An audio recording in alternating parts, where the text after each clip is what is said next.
Welcome to Game Time on YurView. Tonight's high school game of the week comes to you from Gilbert, where we have a big 5A Santan region matchup as the Higley Knights host the Casteel Colts.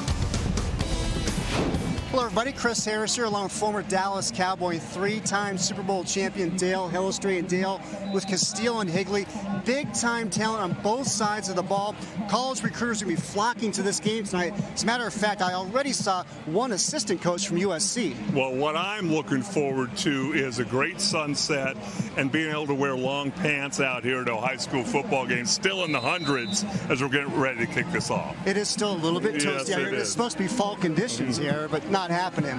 Well, Casteel is led by their first-year head coach, Bobby Newcomb, who took over this summer in place of Spencer Stowers, who moved out of state with his family for other opportunities.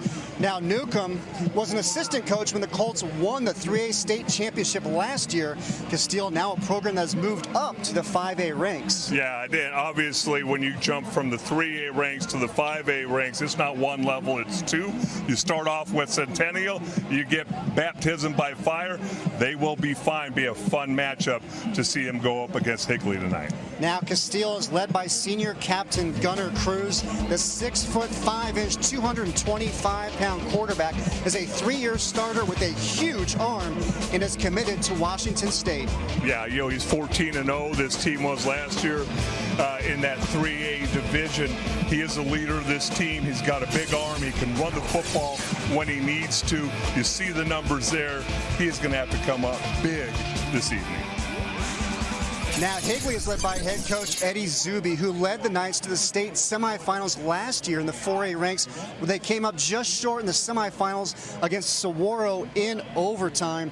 And they've made a jump up as well from the 4A to the 5A. Yeah, they have, and they're the only team that really challenged Saguaro last year in 4A. As you said, losing 37-31 in overtime.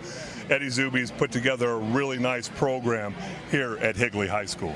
Now, defensively, Higley has one of the best lines in the state. The front four is anchored by Ty Robinson. The senior has offers from major programs like Alabama, Georgia, Penn State, and USC. He was all Arizona last year. You walk onto the football field, he just stands out. That's what I like. Division I recruit. You don't have to tell me who he is. I should be able to see him across the field. You see the numbers there on the season with offenses paying plenty of attention to him every time they snap the ball. All right, when we come back, we'll have the keys to tonight's game between the Casteel Colts and Higley Knights. You're watching Game Time on YurView Arizona.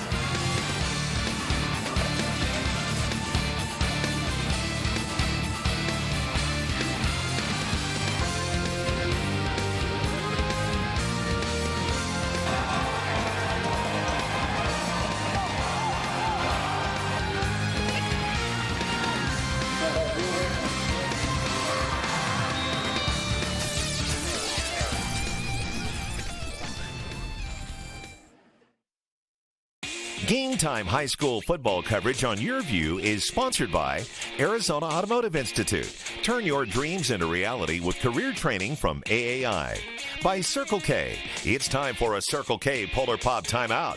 Your cup, your rules. And by Valle Luna, proud supporter of scholar athletes in Arizona. Join us all fall long for some of the top high school football from around the country on Game Time. Coming back to school is a big decision, but at AAI, we're with you every step of the way. We offer career-focused education, and we work with you from the day you enroll through graduation to help you reach the ultimate goal of moving into the career you deserve. Don't be afraid to try something new, to try something different. You will set an example for your family, for your children. It's never too late to start a new career. Check us out at aai.edu. Or call now and come visit our campus. What is Valle Luna Mexican Food and Cantinas? We are a true Arizona original, serving carefully prepared, authentic Sonoran-style cuisine since 1983. We are time-honored family recipes using only the freshest ingredients. Good fun, a family place, a gathering place. We are happy faces and happy hours. We are your new favorite neighborhood hangout. Valle Luna Mexican Food and Cantinas. Welcome back, everybody, to Higley High School as we get set for the YurView Arizona game of the week. The Colts and the Knights, a big 5A Santan region matchup. And Dale, let's now take a look at the keys to tonight's game.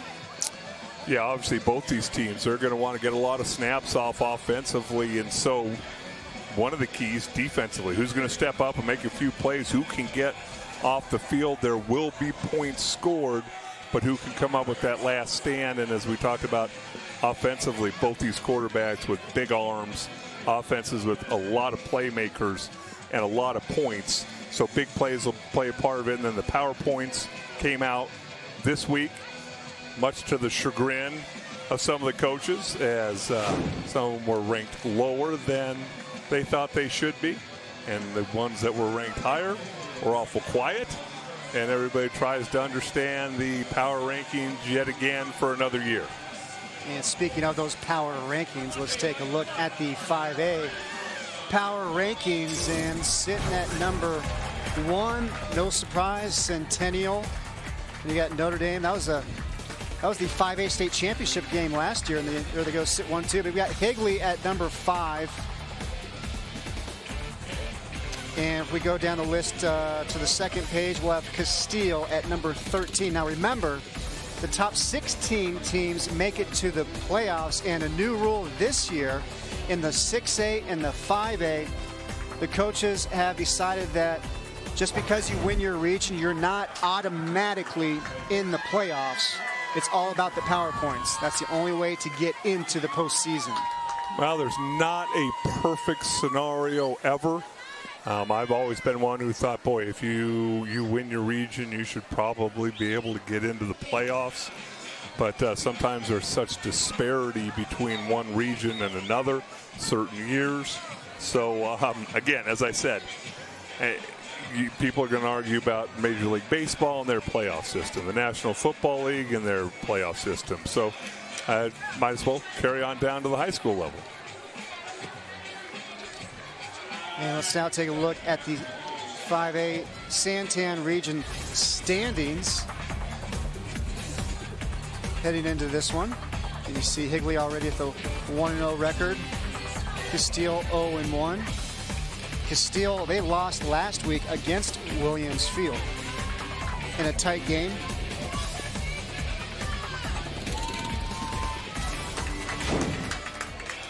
And there's a look at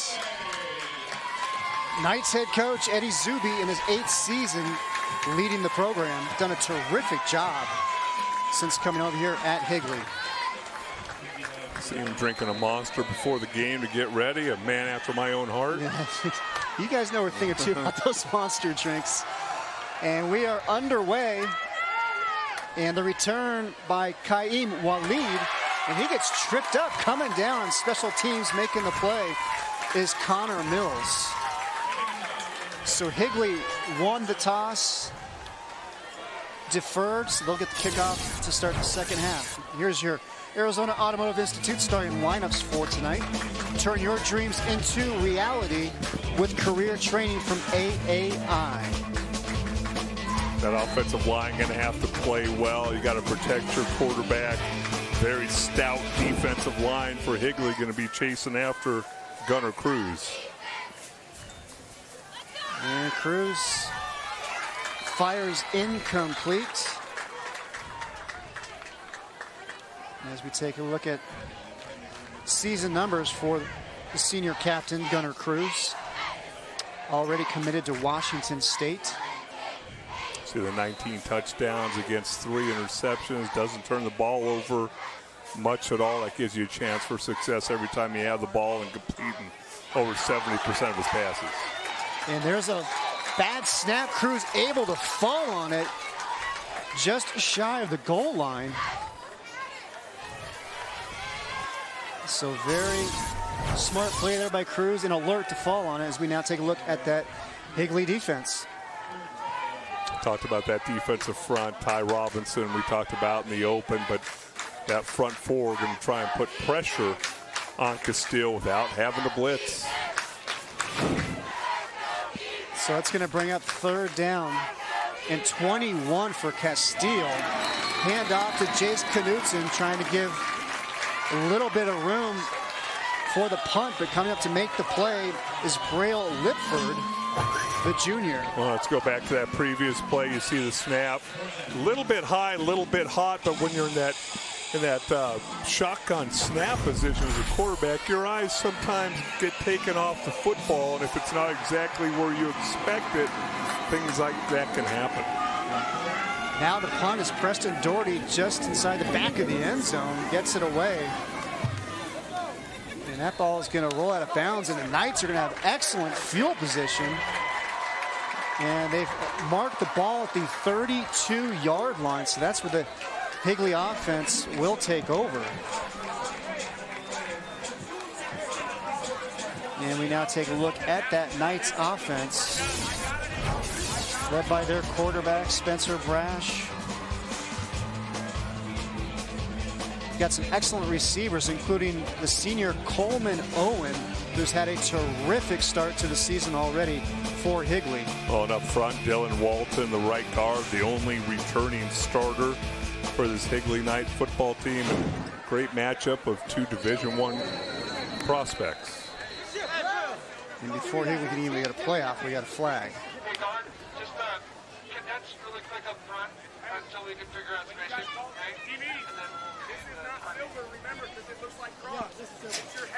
And here we go with Dead our ball. False start on the offense. It's a 5-yard penalty. First down. Here's a look at our officials tonight. Referee Scott Hansen, umpire Dean Fitch, head linesman Dave Garcia, line judge Russ Giglio, and the back judge here tonight, Marty Topham. Our officials for tonight. So that'll push the Knights back 5 yards, make it 1st and 15. Now from the Casteel 37. Brash in that shotgun. He's going to hand it off with the carry for Higley. Anthony Natali, as we take a look at numbers for Spencer Brash. You mentioned Gunnar Cruz already committed to Washington State, but Spencer Brash, he's committed to California Berkeley. Yes, he is. Again, you see these numbers, and these are the ones that really jump out at you. 23 touchdowns against 2 interceptions. Got to take care of the football. Brash breaks loose, coming up to make the tackle for Casteel. Number 23, Hunter Barth. As we take a look at that Colts defense. Barth, only a sophomore, 6'2", 175 pounds. Obviously, this defense is going to have to be flying around, giving Higley's defense a bunch of different looks. They need to contain Spencer Brash and limit those big plays. Brash is a dual threat quarterback. Drops back to pass, now being flushed out of the pocket. Casteel giving chase. Brash looks down the field, throws it back across the middle. Catch is made by Coleman Owen. Terrific grab, but he's going to be marked just short of the first down. It's going to bring up 4th down. You see Branch showing that athleticism, throws it back across in the middle of the field. Oh, you just get scared. Looked like Simonton, number 21, almost had a chance for an interception. So Higley goes for it on 4th down. Try to get a push there from the offensive line, and they pick up the 1st down. Spencer Brash following that right side of the line, gets a nice push and keeps the Higley drive alive. You got a backup center in, Dan McWilliams, and Spencer Brash, 6'4", 190 pounds, able to pick up the yard and then a little bit more. Handoff, this time they work the left side with the carry for Higley is Noah Montano, the senior.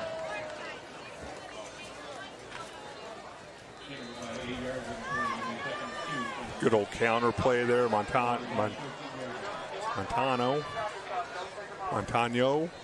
running the counter play. Had a nice feel for that right side of the line, clearing some space when they're pulling. Higley with some options here. 2nd and 2. They're going to throw, goes through the hands of Owen, incomplete. And that is not an indication of the season Coleman Owens had so far. 41 catches, 737 yards, which is second in the state. 11 TDs, averaging 123 yards a game. And this is a guy who missed last season due to a torn labrum in his left shoulder, but he's making up for lost time here in his senior year. 3rd down and 2. Brash fires in and out of the hands of James Maggio. It's going to bring up 4th down and 2 once again. A couple pretty sure-handed receivers. Maggio, fastest player on the team. Sometimes you get a little excited thinking about what you're going to do after you catch the ball.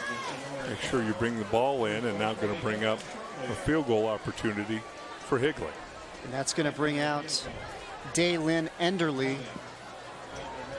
And it is going to be a 30-yard field goal attempt. Enderle 2 of 2 on the season with a long of 32. And this one splits the uprights. And Higley is on the board. So with 8:17 remaining here in the opening quarter, Daylin Enderle with the 30-yard field goal. Higley with the 3-0 lead. It's time to take a Circle K Polar Pop timeout. Your cup, your rules. We'll be right back. You're watching Game Time on YurView. For more in-depth coverage of the top players around, recruiting updates, behind-the-scenes access, and more, check out YurView.com.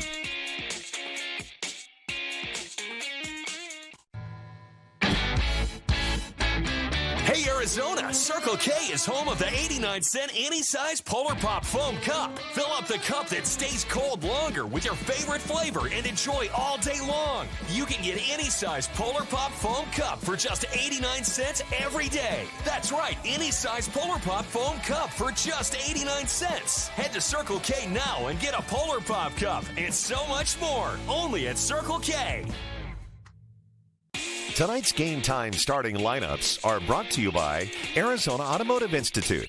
Turn your dreams into reality with career training from AAI. Join us all fall long for some of the top high school football from around the country on Game Time. Early first quarter, Higley with the lead, 3-0. Game Time, game of the week on YurView. Here are tonight's Valle Luna Mexican Scholar Athletes of the game. Valle Luna, proud supporters of Scholar Athletes in Arizona. Congratulations to Coleman Owen of Higley and Gunnar Cruz of Casteel. Coleman has a 4.1 GPA, takes AP Calculus, scored a 1440 out of 1600 on the SAT. Also volunteers for Feed My Starving Children, reads to elementary school children. Is a church leader in the children's ministry. Gunnar, he's got a 4.5 GPA, takes AP and honors courses, is a member of National Honor Society and Skills USA Club, which is an engineering club. He's also brought toys to Mesa Hospital Burn Facility Unit and given away turkeys at Thanksgiving. I think I took the SAT twice, and you could add them together, and I don't know if I got over 1,400. I'm right there with you. I took it once. My goodness. And that was enough. Congratulations to both those young men. No doubt about it. Two great guys, had a chance to catch up with them earlier in the week. So Higley to kick it away. And that goes through the end zone. On the kickoff there for Higley was Matt Godinez. Godinez also plays soccer. He's a striker here at Higley. Well, better field position for Casteel to start this game out. Start off at the 20-yard line with the touchback. Give Gunnar Cruz and company a little more room to open up their offense. Gunnar Cruz completed 73% of his passes, and he averages just over 21 yards per completion. Gives you an idea of the big play capabilities here for the Colts. And this time he's going to hand it off to Jace Knudsen. And coming in for the tackle is Cannon Hall, the junior linebacker. 33 tackles on the year, 4 for loss. Tack another one on there, and now you're second and long. You recognize that Hall last name. His older brother Jason the former All-Arizona running back, also was the state's Gatorade Player of the Year his junior year. He was a senior last season, has now moved on. And Casteel's Gunnar Cruz escapes trouble down the field, going up to try and make the catch. Was Colin Gapin. Nice defense there by Higley's number 12 with the play, Carson Brooks.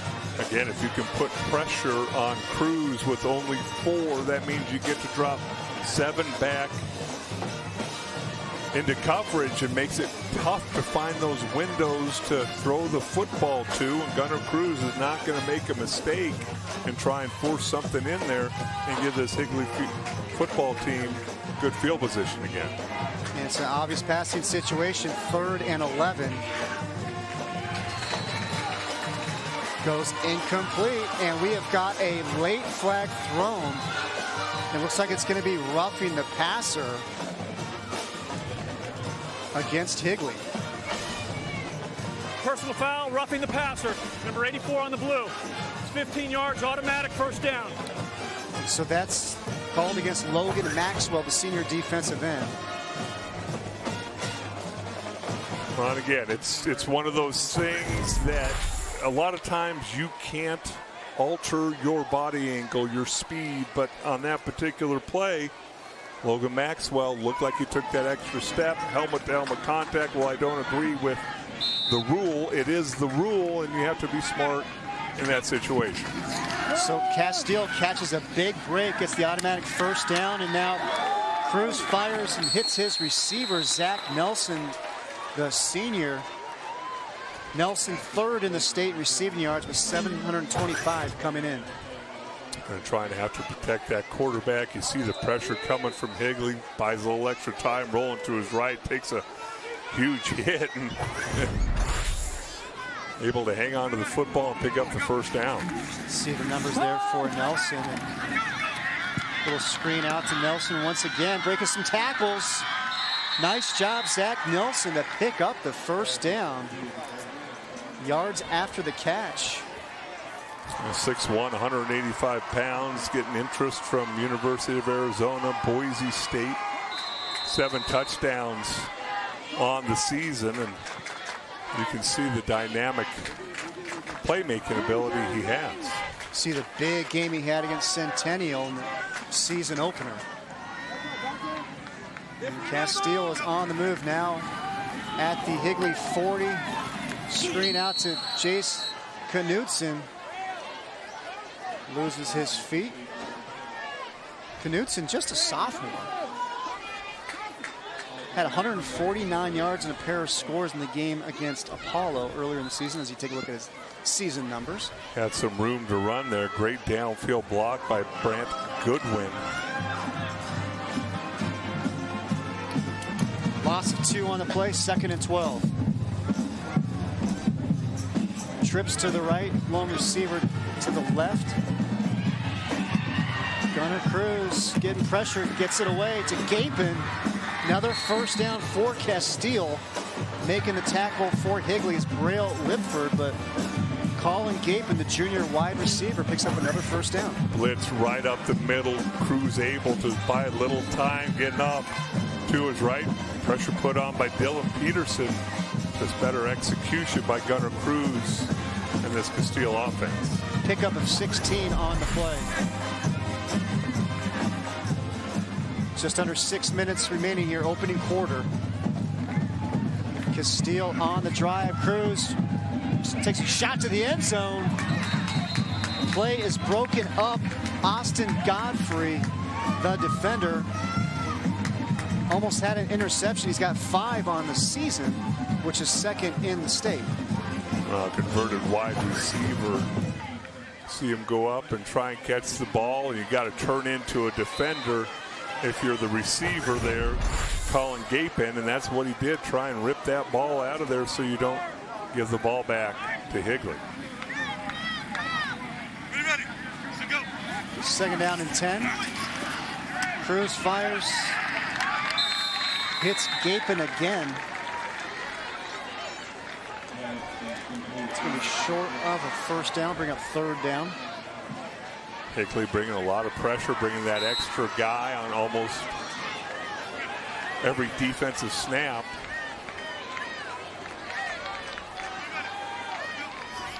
Third and 4. Cruz dumps it off to Knutson.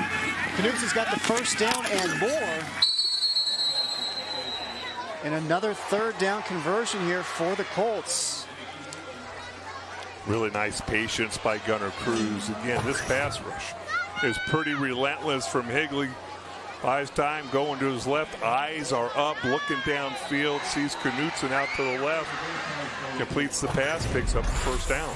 Elijah Taylor in on the tackle. Starting tonight. In place of Anthony Natali. I think they got Logan Maxwell there, the defensive end. As Casteel changes up their snap count a little bit. Higley getting a nice jump on Casteel's snap count, bringing the blitz, and those defensive linemen bringing heat. And with Maxwell on one side, Jason Harris, the junior, on the other, and then you got Ty Robinson. That's three really good pass rushers. Knutson takes the handoff, sheds one tackler, gets brought down. That's one of the keys that Higley head coach Eddie Zuby talked about, was they're going to have to get pressure with their front 4 here tonight against Gunnar Cruz. Well, again, we were talking about, and watch over here. That is Jason Harris coming underneath, almost has a tackle, but slows him up a little bit, allows his buddies to get over there. Cannon Hall initially in on the tackle. 2nd and 5, the 12th play of the drive. A 4-minute drive. Knutson takes the handoff, lunges for the goal line, and he's going to be marked just short. But first and goal for Casteel. Run the football a little bit. You guys got guys rushing upfield. Watch the hole open up right through there. Nice vision. Make the middle linebacker miss. Almost get into the end zone. First and goal for Casteel from the 1. Cruz handles a high snap. Higley giving chase.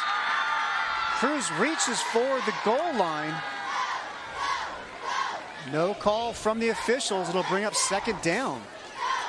Boy, it looks like he was thinking about throwing that football away. Then he saw an opportunity to maybe score, reach that ball out with his left hand as he's reaching the sideline. Again, a blitz right up the middle, high snap. Watch him change the ball to his left hand. Really good officiating there. Nice call right on the spot. And we got flags flying before the snap.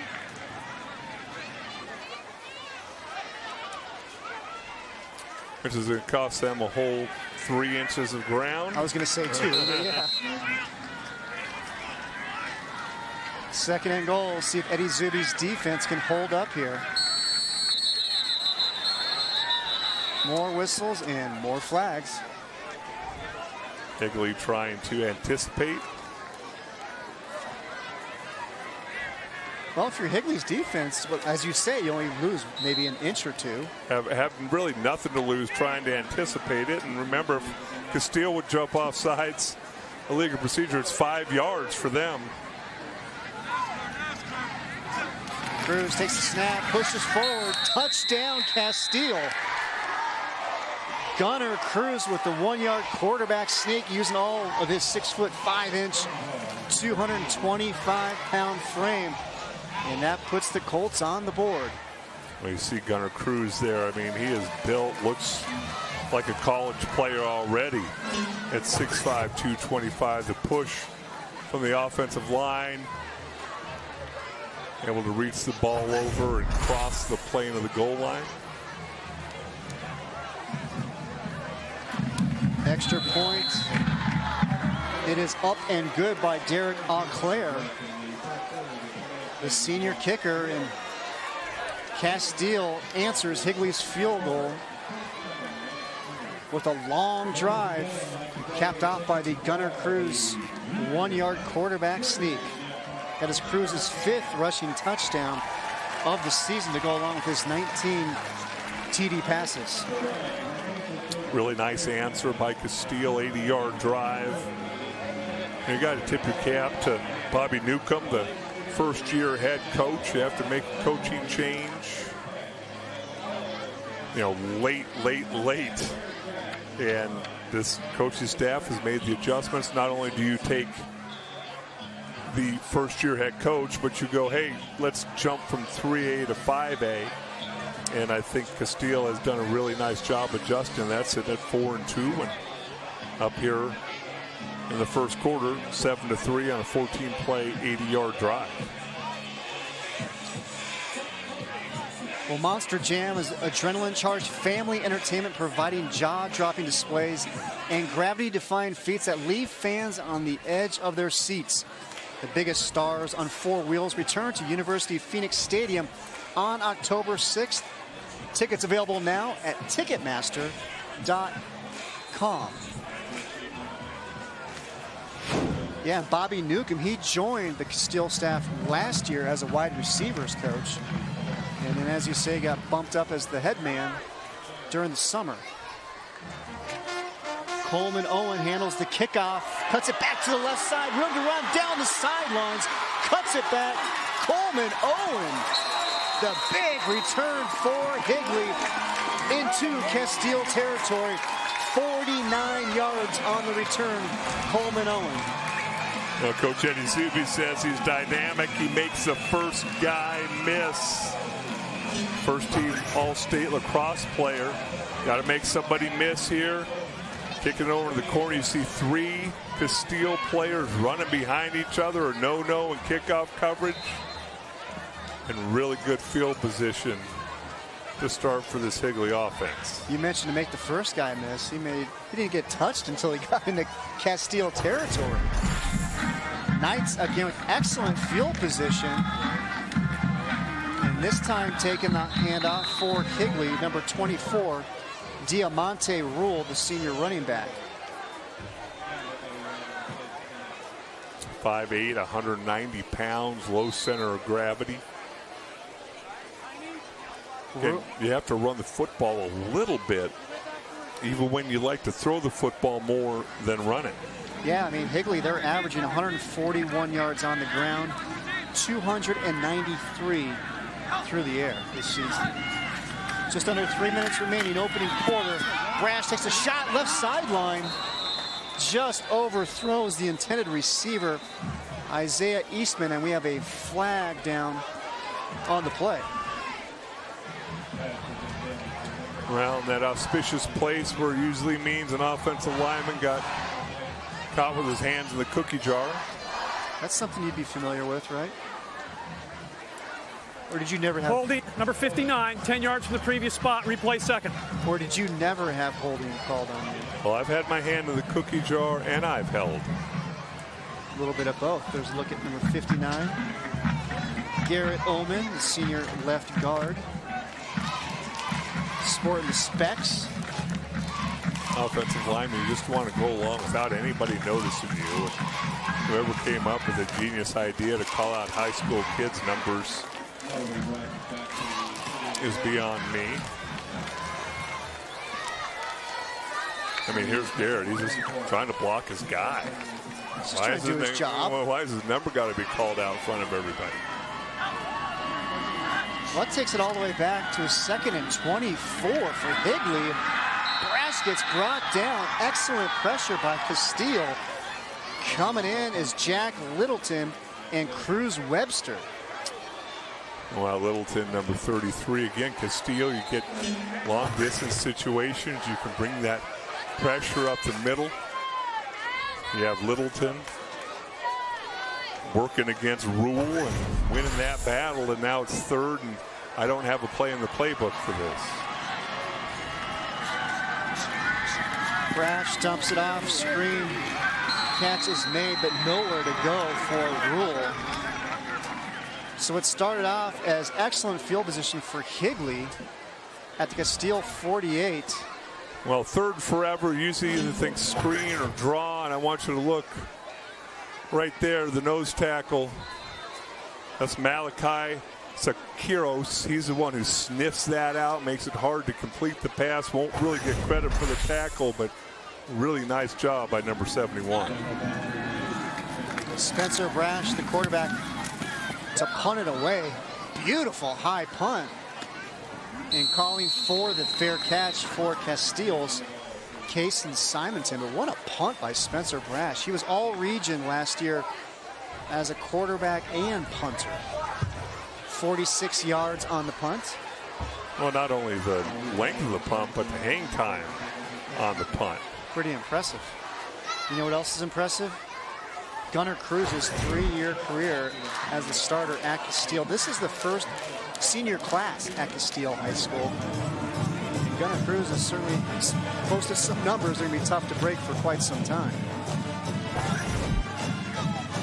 He was the 3A Player of the Year last year. This time he's going to hand it off to Knutson. How about Cannon Hall tracking him down? Hall showing some speed there, going side to side. Well, Knutson averaging a little over 6 yards per carry, and just nice balanced attack by Casteel, keeping that Higley defense honest. I mentioned Cannon Hall's brother, Drayson Hall. He's on an LDS mission, and when he returns from that, he's going to play at Southern Utah. 2nd and 8. Incomplete. It's going to bring up 3rd down. Well, I think this is why Casteel's got to change up their snap count a little bit. Watch here. Watch number 54. That's Dylan Peterson from Higley. Watch him tying this up perfectly. Offensive line not able to adjust. Pressure gets there quickly. Ball has got to come out. Just under a minute remaining. Bobby Newcomb's Casteel Colts with a 7-3 lead. Now facing a 3rd down and 8 from their own 26-yard line. Casteel 2 of 3 on the 3rd down conversions. And they're going to call timeout and talk this over. Well, yeah, the numbers 2, 3, and 4, but they couldn't get lined up where they needed to. And obviously, when you're sitting here looking at a 3rd down and 8 or 9 situation, you want to make sure everybody's on the same page. Touchdown, Gunnar Cruz, the quarterback, committed to Washington State. Take a look now at some of the other Casteel Colts getting some attention. You see Kaim Walid. Got some big name schools coming after him. You touched on Zach Nelson earlier. Brandon Babcock already committed to Yale. Cameron Brown and Cason Simonton as well, getting some looks. Well, and you look up at there at that offensive line, obviously Brandon Babcock has committed to Yale. Left tackle A.J. Locks, he's gotten interest from Indiana, Notre Dame, NAU, another one of those 4.0 GPA guys. Long snapper as well. For Casteel, now it's 3rd down and 8. Coming out of the timeout. Cruz finds his receiver, Zach Nelson, 1st down for Casteel. What a throw by Gunnar Cruz. Pressure right in his face, knows he's going to take a hit, throws off his back foot. Look at this pressure from Higley. Throws off his back foot, knows he's going to get hit in the chops. The accuracy to complete the football to Nelson and pick up the 1st down. Not only accurate, but what a tough quarterback. And earlier this week, Gunnar Cruz was selected to play in the Blue-Gray All-American Bowl, and the ball is loose on the field. Fumble, but Casteel does recover. And coming up with the ball for the Colts is number 75, the man you just spoke of, Dale, A.J. Locks. That's why you teach offensive linemen, go to the play. You just never know when a ball is going to come loose. Locks, as I said, another one of those 4.0 GPA kids, and 6'3", 270 pound, and he's only a junior. We are through 1 quarter here at Higley High School. The Big 5A Santan region matchup. And it is the Casteel Colts leading the Higley Knights by a score of 7-3. You're watching Game Time on YurView Arizona.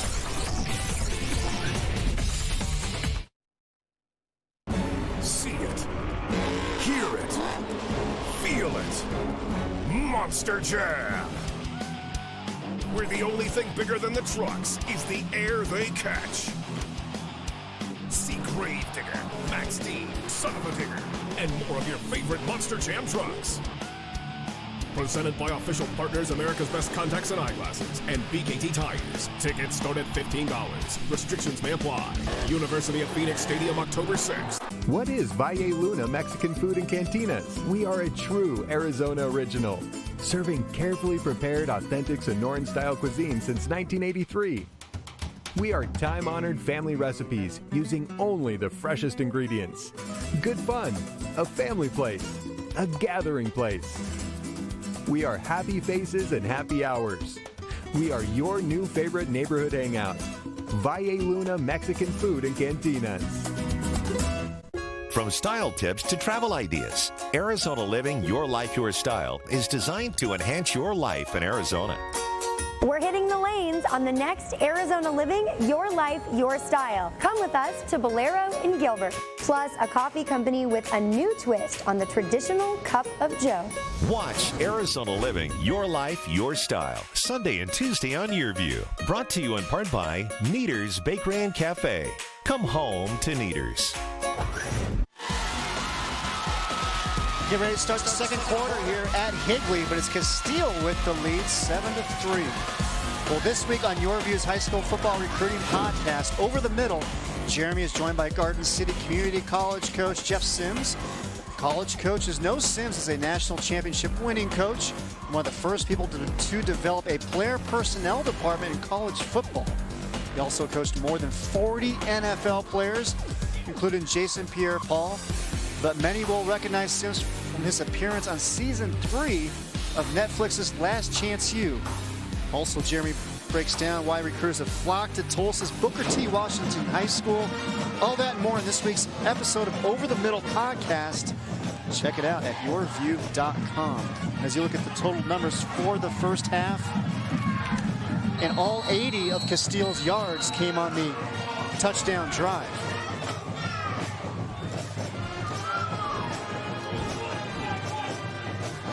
Tell you what, you're sitting here watching this offensive line, and Brock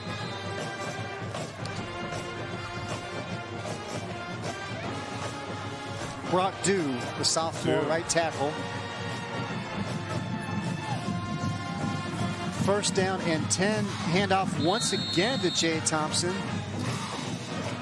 who just had a big run for the first down. Yeah, that previous play, Brock Dew, 6'1", 265-pound sophomore, just took Jason Harris about 10 yards away from the play and put him on his back. Basically a offensive lineman's dream, and Higley fans none too happy about that. And Dew started last year as a freshman on that state championship team. Second down and 8. Zach Nelson breaks the tackle. Right here. Big play there by Zach Nelson. He's got 5 games out of 6 this season where he's gone over 100 yards. Big pickup there. Pick up 22 on the play. Again, bringing pressure up the middle, get outside, buy a little extra time. Harris almost gets there. Seems like one guy is not going to bring down Zach Nelson, 6'1", 185 pounds with great speed and balance. And how about the footwork? Working the sidelines like a tightrope as Thompson with another carry. And this time in on the tackle, Logan Maxwell. He's committed to go to Utah State. Really physical out there at that defensive end. You see him, long arms. He's 6'4", 205 pounds. As you said, committed to Utah State. He's long, athletic. I'm sure Utah State coaches looking at him going, a couple years, maybe about 240, 245. He's already got 8 sacks on the season. That leads the team in his second in 5A this season as Cruz takes a shot down. It goes through the back of the end zone. The intended receiver was Kaim Walid. So that'll bring up 3rd down and 11 now for Casteel in what will be the 10th play of the drive. It's funny to see these 10, 12, 14 play drives by the Casteel, and 2.5 minutes go off the clock. You used to kind of seeing 10, 12, 14 play drives, and half the quarter is gone. A lot of passing here tonight. Casteel trips to the right. Receivers are bunched up. Lone receiver to the left is number 20, Brady Burns. Setback is Knutson. Fake the handoff. Cruz finds Nelson across the middle. And it's going to be another first down for Casteel. And it's Cruz to Nelson. These guys got a great chemistry together. They've gone to school with one another, Cruz and Nelson, since kindergarten. And they've played on the same football team every year that they have played. Really nice catch in traffic by Nelson. You run a little slant pattern. You know there'll be a bunch of blue jerseys in there. We'll see tonight already 5 catches. And when he catches the football, he does not want to be tackled. First down and goal. The handoff to Knutson. Fighting for some yardage. Tell you what, for just being a sophomore, that Knutson, he's not afraid to put his head down and get a little physical. Well, as you mentioned, first senior class to come through Casteel. Not only state champions last year, but you don't jump one division, you jump 2. And you got a number of underclassmen that are making an impact on this football team. Second down and goal. Trips to the left. Cruz looks that way. Catch is made by Grant Goodwin. And he finally gets stuck by number 23, Isaac Butler, with the big hit. It's going to bring up third and goal. Now you see number 2. We see Nelson catch the ball. That's 3. Goodwin, watch him make a nice catch. Outstretched arms. Nice move. Good blocking downfield. Stiff arm. Takes a hit. Wide receivers blocking for each other and helping each other out. As you say, nice catch there by Goodwin, showing some athleticism to go up and get that. Third and goal. The handoff, right side. Touchdown, Casteel. Jay Thompson, the sophomore. Second touchdown of the night for the Colts. Just a straight run to the pylon. Thompson 5'7", 154 pounds. Looked like Higley had a couple guys with an angle to get him. Just outruns him. Last 2 drives now for Casteel. 14 plays, 80 yards. Now 13 plays, 76 yards. And the extra point is up and good by Derek Auclair. Jay Thompson, his 3rd touchdown of the season. Stretches the Casteel lead to 14-3 with 8:26 remaining. It's time to take a Circle K Polar Pop timeout. Your cup, your rules.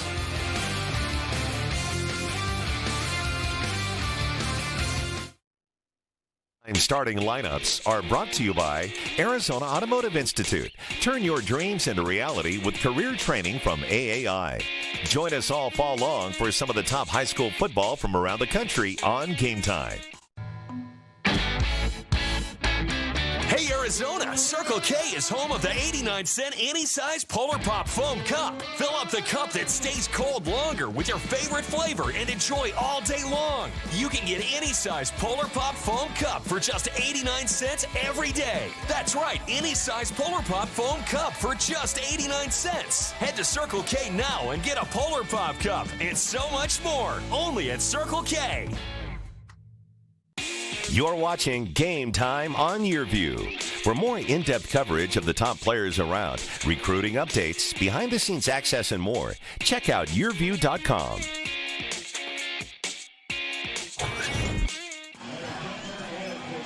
Casteel Colts, their cheerleading squad, they're fired up. Their Colts lead 14-3, 8:26 remaining here in the first half. Chris Harris here along with Dale Hellestray, and that would be Jay Thompson, who scored the latest touchdown for Casteel. As we take a look at some of the plays that set up that touchdown drive. There's Thompson. Yeah, we talked about 2 sustained drives. Casteel's run 35 plays to Higley's 9. That Higley defense has to feel that as we're only approaching halfway through the second quarter. 13 plays, 76 yards, 5 minutes off the clock. Jay Thompson, the sophomore. The 2-yard touchdown run. Now let's see if Higley can answer. Well, you know they're the playmaker. Spencer Brash obviously is good a quarterback as there is in this state. Got Coleman Owen and James Maggio.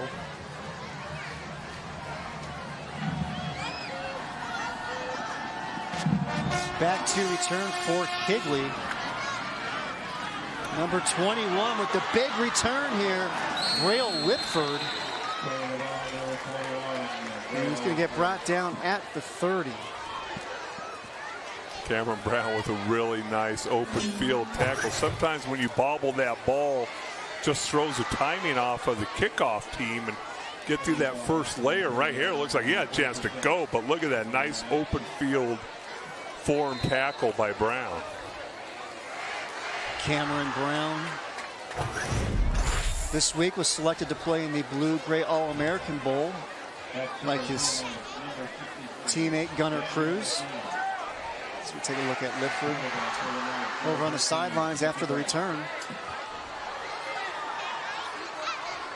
Spencer Brash and the Higley offense takes over from their own 30.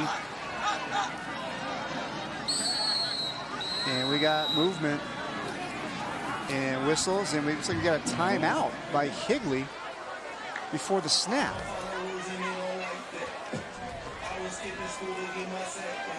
So Eddie Zuby and his offensive coordinator, Brandon Larch, weren't happy with what they saw. They want to look some things over. And let's now take a look at the Higley players, getting some looks at the next level. Dale, that defensive front, Ty Robinson, Jason Harris. Look at the names of those schools. You already got Brash and Maxwell committed. Pretty impressive.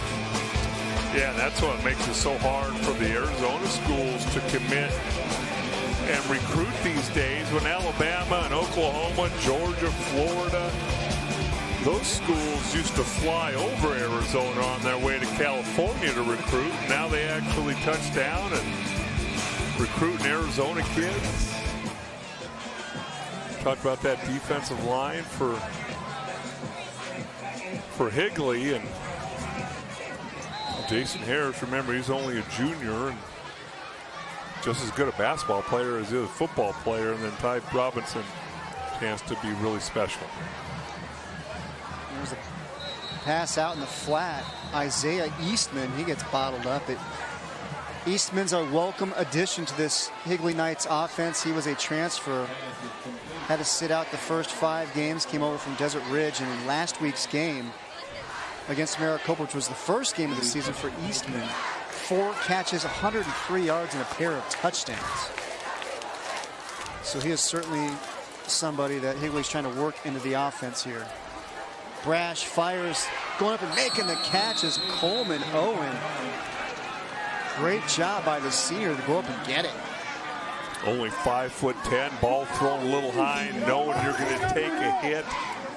That lacrosse background, see it right into your living room. No, you're going to get hit there by Trey Brooks, able to hang on to the football, pick up the first down, which was much needed by this Higley football team. Coleman Owen has an offer from Arizona Christian, but if he keeps playing and put up numbers like he has this season, there'll be some more offers rolling in. Coleman almost is able to come down with it and then almost intercepted by number 1 Trey Brooks, but after all of that, it falls incomplete, and it's going to bring up 4th down and 4 for Higley.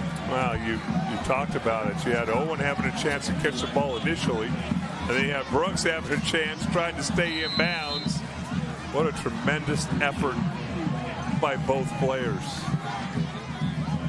Trey Brooks, first team All-Region last year, as Brash punts it away. And there's that hang time once again. Not as much distance on it this time. And that's going to be marked at the 40-yard line. A punt of 24 yards. So Casteel's going to have excellent field position.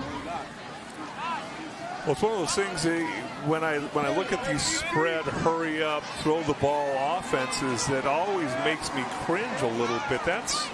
It's fine if you're Casteel right now and you're up 14-3, and you know what, you just continue to run your offense. But all of a sudden you get down, or your defense is out there for almost an entire half. Really difficult to find a way to get them a rest.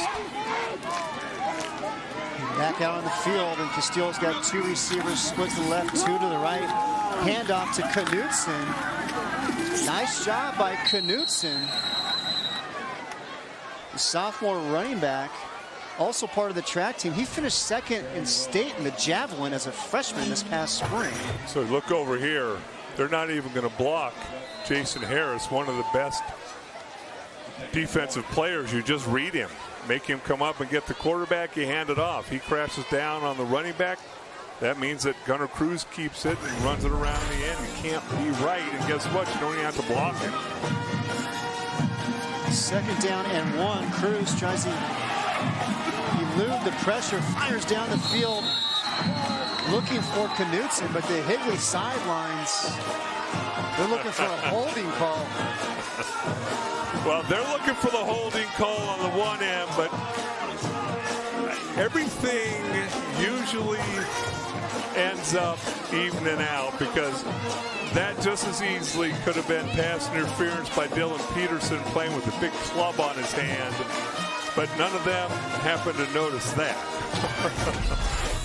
You mentioned the club on Peterson's hand. He broke his thumb 2 days before their preseason scrimmage, and tonight is his second game back this season. Third down and short. Casteel changing up their snap count. Dead ball, encroachment, number 87, results in a first down. Nothing more frustrating to a coaching staff than giving a team a free first down. You see the club on his hand?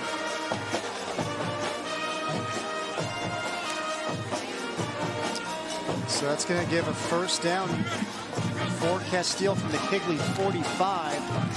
Handoff to Knutson. And making the tackle for Higley, number 64, Jackson Solomon. Solomon also wrestles here at Higley. He's been to the state tournament the last 2 years. Does the dirty work on this football team. I mean, this is as good a defensive line as you're going to find in this state, and especially in 5A, probably right up there with Centennial. No question about it. They are loaded up front. Cruz almost intercepted. Did they give it to him? One official calls it incomplete, and it'll stay that way. But how about the athleticism to go up and almost make the play by Higley? Carson Brooks drops back from his linebacker position, gets in the throwing lane, almost able to hang on to the football. What a play that would have been. Carson Brooks, the 5'11", 160-pound junior. Boy, that would have been a big, big defensive play for Higley. Makes it third down, and the Colts 6 of 7 on third down conversions, and Gunnar Cruz is going to keep it. Picks up the first down and more. But we talk about Gunnar Cruz and his big arm, but the big fella shows he can run it a little bit. Pickup of 18 on the play. Got to make sure you cover up all those lanes. You run a line stunt, you leave a gap over the right guard, and then watch how much ground he covers with 3 or 4 strides. Not sure I would enjoy him lowering his shoulder trying to get an extra yard or two, but 6'4", 225, pretty physical and tough. You got to take care of yourself. Thompson on the carry. In on the tackle, Logan Maxwell. Well, again, this clock continues to run. The Higley defense continues to be out there. See Casteel go back to a huddle. As you see Gunnar Cruz's numbers here tonight. already over 100 yards passing. He just picked up the big first down on the ground. Cruz again goes to the left side. Kaim Walid with the catch, and it's going to be another first down, it looks like, for Casteel. Really nice job by Walid, knowing where that first down marker was, making sure he gets passes so he has to come back for the football, still has the first down. Nice timing with Gunnar Cruz. You said, look at the over 70% completion percentage. He's now gone over 2,000 yards for the season. And keeps working that left side. Once again, it is to Walid. Looks like Casteel found something they liked over there. Now they're getting man-to-man coverage. It looks like it's Walid against Esposito. And if you're Casteel with no help out there, you're Esposito, you got to respect his speed deep and fake a handoff. Get all those eyes off of there and let Walid go to work. You mentioned a lot of big-time college recruiters out here tonight. Walid is certainly one of the players they have their eye on. A little out and up by Walid. Terrific job going up and making the play to break it up is Dante Esposito as they work that matchup for the third straight play. Well, they set him up a couple outs and then ran the out and up, and give Esposito credit. The senior didn't fall for it, able to back up into coverage and break up that pass. The senior also plays baseball here at Higley, and he's got a 3.92 GPA. Impressive on the field and in the classroom as well. Third down and 3 for the Colts. Movement on the line. Flags come out. Dead ball, encroachment, 84. Play results in a first down. Well, Logan Maxwell's in a battle over there, lining up at right defensive end against A.J. Locks, the left tackle, and trying to get a jump. And another free first down given to this Casteel offense. It was 3rd and 3. Now it's 1st and goal from the 4-yard line for the Colts. Knutson takes the handoff. Nice penetration up front. Coming up to make the play for Higley is Cannon Hall. Terrific play there by the junior linebacker. Yeah, Hall's been all over the place. Watch him right here. Looks like there's going to be a hole that opens up, and got to keep your eyes up if you're that offensive line and make sure you get over there and get a helmet on him. But really, really elusive. Nice job. 5'10", 190 pounds, not afraid to come up and hit you. 2nd and goal. Cruz rolls out to his right, fires, has the touchdown. Zach Nelson. And the Colts continue to pour it on here in the first half. Working on the junior cornerback, Carson Brooks. Little out, rolls out to the right. Good timing on the route. You see it coming right into your living room. Knows where he needs to catch the football.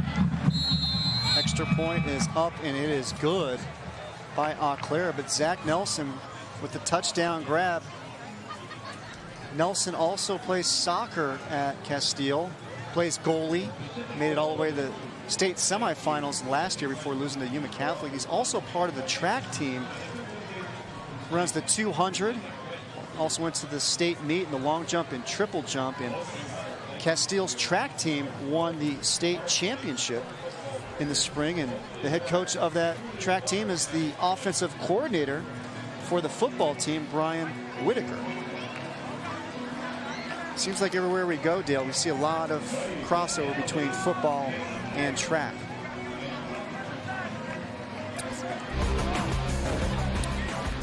Take a look at the night so far for Zach Nelson. Having himself an entire night, and we're still in the first half. Finds ways to get open. Great timing with him, and Cruz, and now that's 3 drives for Casteel.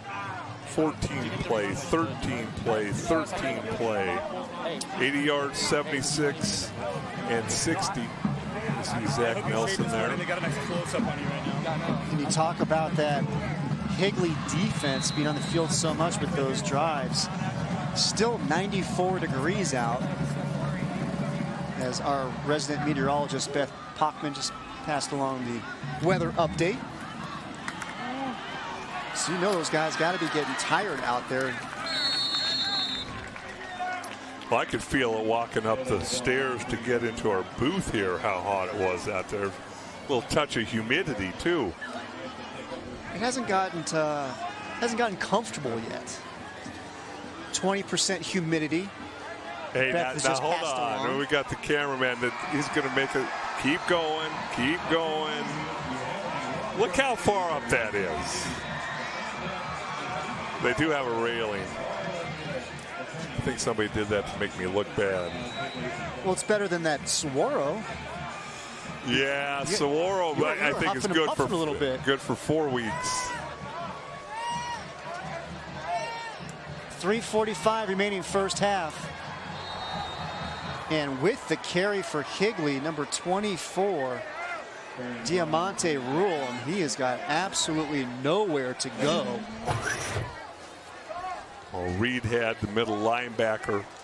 Great form tackle. That's actually by number 23 with the initial hit. Hunter Barth, the sophomore, put that on a training film. Second down and 10. Brash drops back, fires across the middle of the field. Great catch is made. The sliding grab by the senior wide receiver, Jackson Gibbons. Right. Coaches talk about his good hands. He's reliable, right spot at the right time.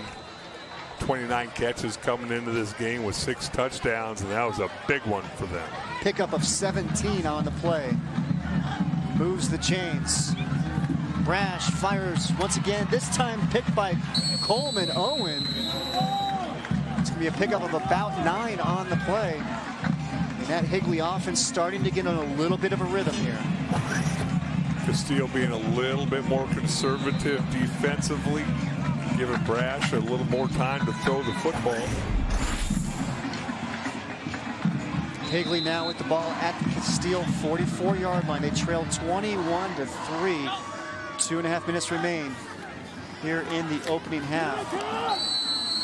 And Brash tries to get the ball to Owen in space, but just overthrows him. Well, it's a good call into a blitz as Casteel is going to bring pressure to that side this time. You like to throw those wide receiver screens into a blitz and see if your guy can make a couple guys miss and gain positive yards.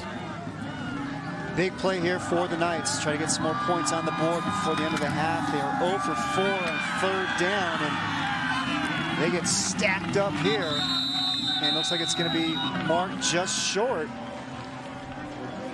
of a 1st down. Well, look at it. This play again is one of those slow developing plays. He's standing behind Gunnar Cruz, but watch how long the play takes to develop. Remember, you only need half a yard. It's almost the exact same play the Cardinals ran on Sunday. The counter takes so long to develop rather than just let Brash get up there, take the snap, pick up the 1st down, and now they're going to punt the ball. And it's going to be a timeout. 146 by Casteel with 1:46 remaining here in the first half. Well, I'm wondering, as Casteel saw they were in punt formation, and obviously if you're Casteel and Bobby Newcomb, you want to make sure that your safe punt team is out there because, boy, this is a prime position to run a fake punt if you're Higley, but I'm not so sure I wouldn't keep my offense out there and say, hey, Spencer Brash, get me a 1st down. You know, 4th and 1. You trail 21-3, and you also get the ball to start the second half. Let's take another look at those 5A PowerPoint rankings. And again, Higley, they come in at number 5. Casteel at number 13. So for the Colts, you know, this is a big game. Again, top 16 teams make it into the postseason. So this game here tonight would go a long ways for Casteel in the PowerPoint rankings. Well, Casteel has their defense in and, you know, everybody back. Crash punts it away, and it is another high punt. And a great bounce for the Knights, and it's going to be marked down near the 12-yard line. So Higley does punt it away. Well, we've seen this Casteel offense go 80 yards before. This one obviously be a little bit longer than that. Less time. One timeout left, but remember in high school football, you pick up a first down, the clock stops to move the chains, you go out of bounds. Obviously the clock will stop also. Good look at Bobby Newcomb. I think he's got to be happy with what he's seen so far here in the first half. And let's see if they can put up some more points on the board. Leading 21-3. It's going to be a handoff to Knutson, the sophomore, still on his feet. Jace Knutson. First down for the Colts. Clock stops. Move the chains. Move the chains. The clocks will stop. You know, a lot of teams will do that first play, draw, see if we pick up some positive yardage. Knutson limping off the field. But now you're kind of in go mode if you're Casteel, empty backfield. With trips to the right, two receivers to the left. Four-man rush for Higley, and they get to Cruz with that four-man rush. Ty Robinson. We spoke about him beginning of the broadcast, and Eddie Zuby likes what he sees. 6'6", 280 pounds, line him up out wide, working against the sophomore Brock Dew. Be able to catch the edge and put the pressure now on Gunnar Cruz, and now we'll see how Casteel plays this. As the clock continues to wind down. And Higley has 2 timeouts. So you got to wonder if they get a defensive stop here. They burn one of those timeouts. And there's Robinson again. And let's see if Higley calls a timeout. So Ty Robinson, back-to-back plays for that Higley defense. And I'm not exactly sure why you wouldn't call a timeout and make Casteel at least get a punt away. And if I'm Casteel, I'm going to go act like I'm going to huddle up and say, let's get in the locker room. And that is exactly what's going to happen. And time is going to run out here in the first half. And it is Casteel with the lead 21-3 over Higley.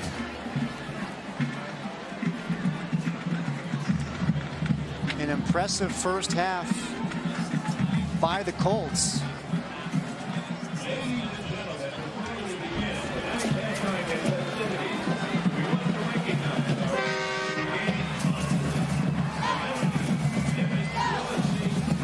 Not sure anybody saw this first half here tonight coming. 21-3 Casteel.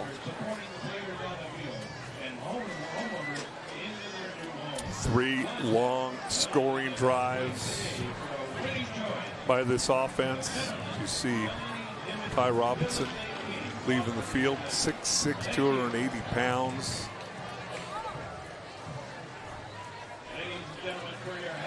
Take a look at the first half highlights here for Gunnar Cruz. An impressive first half by the Colts quarterback, the senior, leading his team on 3 long drives that turned into touchdowns. And we're now joined by Casteel head coach Bobby Newcomb. And Coach Newcomb, we just spoke about the 3 long drives that turned into touchdowns for your Colts offense. What was key in the first half with those drives? Well, right now we're playing pretty patient. We're being disciplined with our game plan. Things are working for us. The ball's bouncing our direction. And, how about that Gunnar Cruz, huh? Gunnar Cruz, obviously a great first half. Coach, this Higley team's averaging 42 points a game. You've held them to 3 points in the first half. How have you been able to do that? Same thing on defense. Our defense has just played really disciplined. They've been playing within their coaching. They've been playing together. You know, you see them swarming to the ball and gang tackling. And we're just fortunate to be in the position we're in right now. We got to finish this thing off. We got a whole second half here. Appreciate the time, Coach. Good luck in the second half. Thank you very much. All right, we're to halftime here at Higley High School, and it is the Casteel Colts leading the Knights by a score of 21-3. You're watching Game Time on YurView Arizona. It's halftime here at Higley High School.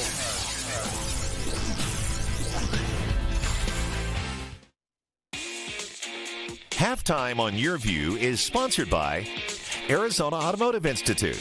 Turn your dreams into reality with career training from AAI. By Circle K. It's time for a Circle K Polar Pop timeout.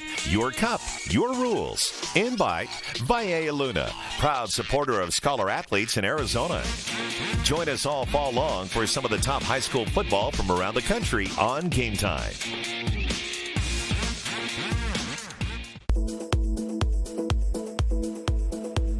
Hi, I'm Ashley Kaminsky, a buyer at American Furniture Warehouse, and we're talking about small space bedrooms. This small space bedroom is not only warm and inviting, but has great use of mixed media and multifunctional furniture pieces. In a small space, you want your furniture to do double duty. This bed with the storage and the footboard is a perfect place to keep your extra sheets and blankets. A bookshelf is another great option because it takes up vertical space in the room. In a small space, you want to think about visually light furniture. This desk with the metal legs doesn't feel heavy in the room, and it also coordinates with the other furniture pieces. Just because you have a small space bedroom doesn't mean you need to skimp on style. This bedroom combines different furniture pieces to create a fresh, curated look.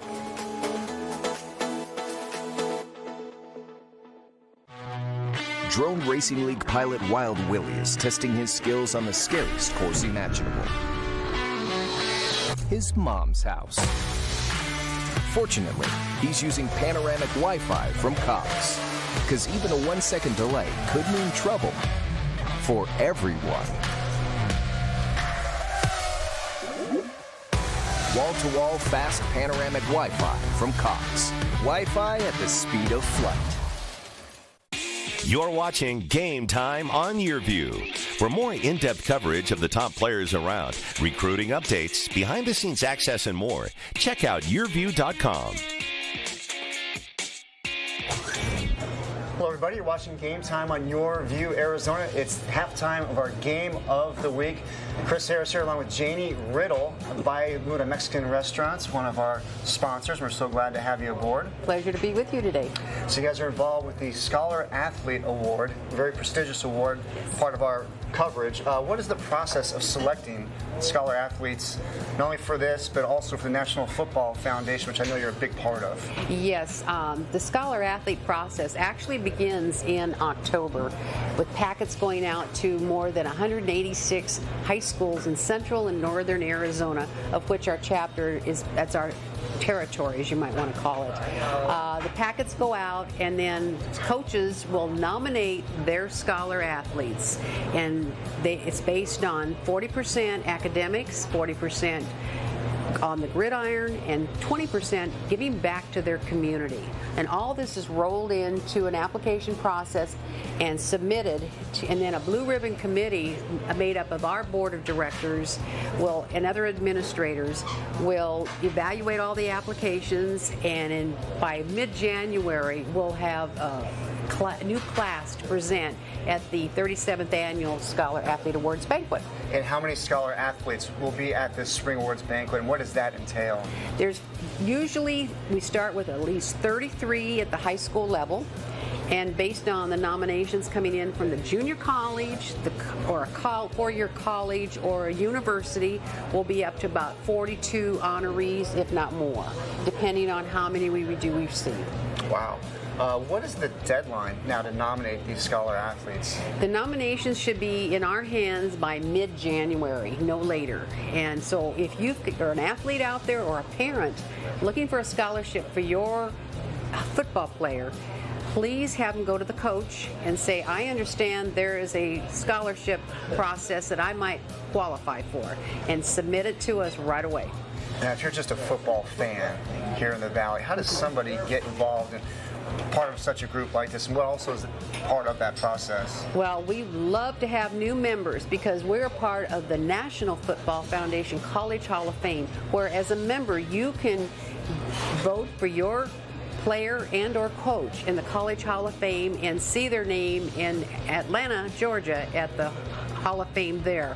So they go there, they get to vote for part of the Hall of Fame stuff too, right? Yeah, as a part of the membership, that's the benefit, is that you're able to vote for the College Hall of Fame participants, or nominees rather, and also at the local level, you can participate in our events, which is our luncheon, our banquet. We have golf tournaments to raise funds for scholarships. And also we have signing day, and that's in February, the first Wednesday. And we always need volunteers. So we'd love to have you join us, and please check out our website at aznff.org. And that is Janie Riddle, co-owner, Valle Luna Mexican Restaurants, and proud sponsor here on YurView Arizona. Thank you so much for your time. Thank you. Appreciate it. And here's a look at the big events coming up.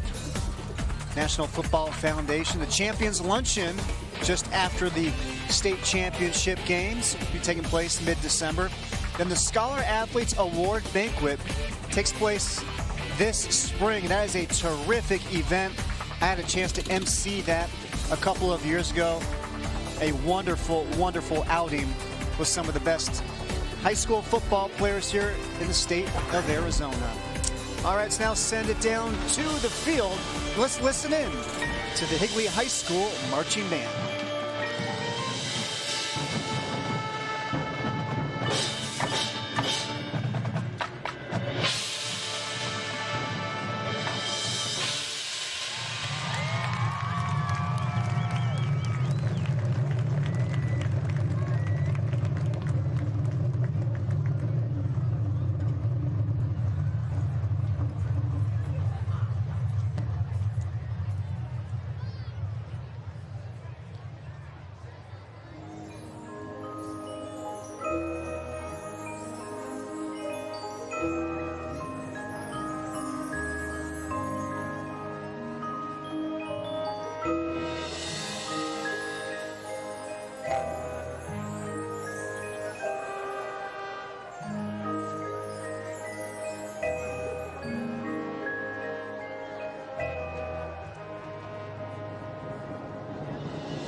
Coming back to school is a big decision, but at AAI, we're with you every step of the way. We offer career-focused education, and we work with you from the day you enroll through graduation to help you reach the ultimate goal of moving into the career you deserve. Don't be afraid to try something new, to try something different. You will set an example for your family, for your children. It's never too late to start a new career. Check us out at aai.edu. Or call now and come visit our campus. See it, hear it, feel it. Monster Jam. Where the only thing bigger than the trucks is the air they catch. See Gravedigger, Max Dean, Son of a Digger, and more of your favorite Monster Jam trucks. Presented by official partners America's Best Contacts and Eyeglasses and BKT Tires. Tickets start at $15. Restrictions may apply. University of Phoenix Stadium, October 6th. Jeanette, you know how during our date, we couldn't remember the name of that show we both liked. We're Cox customers. We can find it on Contour. Last 9 viewed. My grandkids are here. Home improvement shows. More like this. We liked House Hunters. That's the name of it. Grandpa, you have a girlfriend? We're not using labels. That's a yes. Watch more, search less, because you're a Cox customer. Cox.com/learn. Music, the food, y más. Join hosts J.R. Cardenas and Vanessa Ramirez for a Southwest adventure on Subida. It's July and it's hot. Like really hot. But we got a plan. Operation Big Chill. We're planning our escape on the next Subida. Watch Subida every Sunday and Wednesday only on YurView and YurView.com.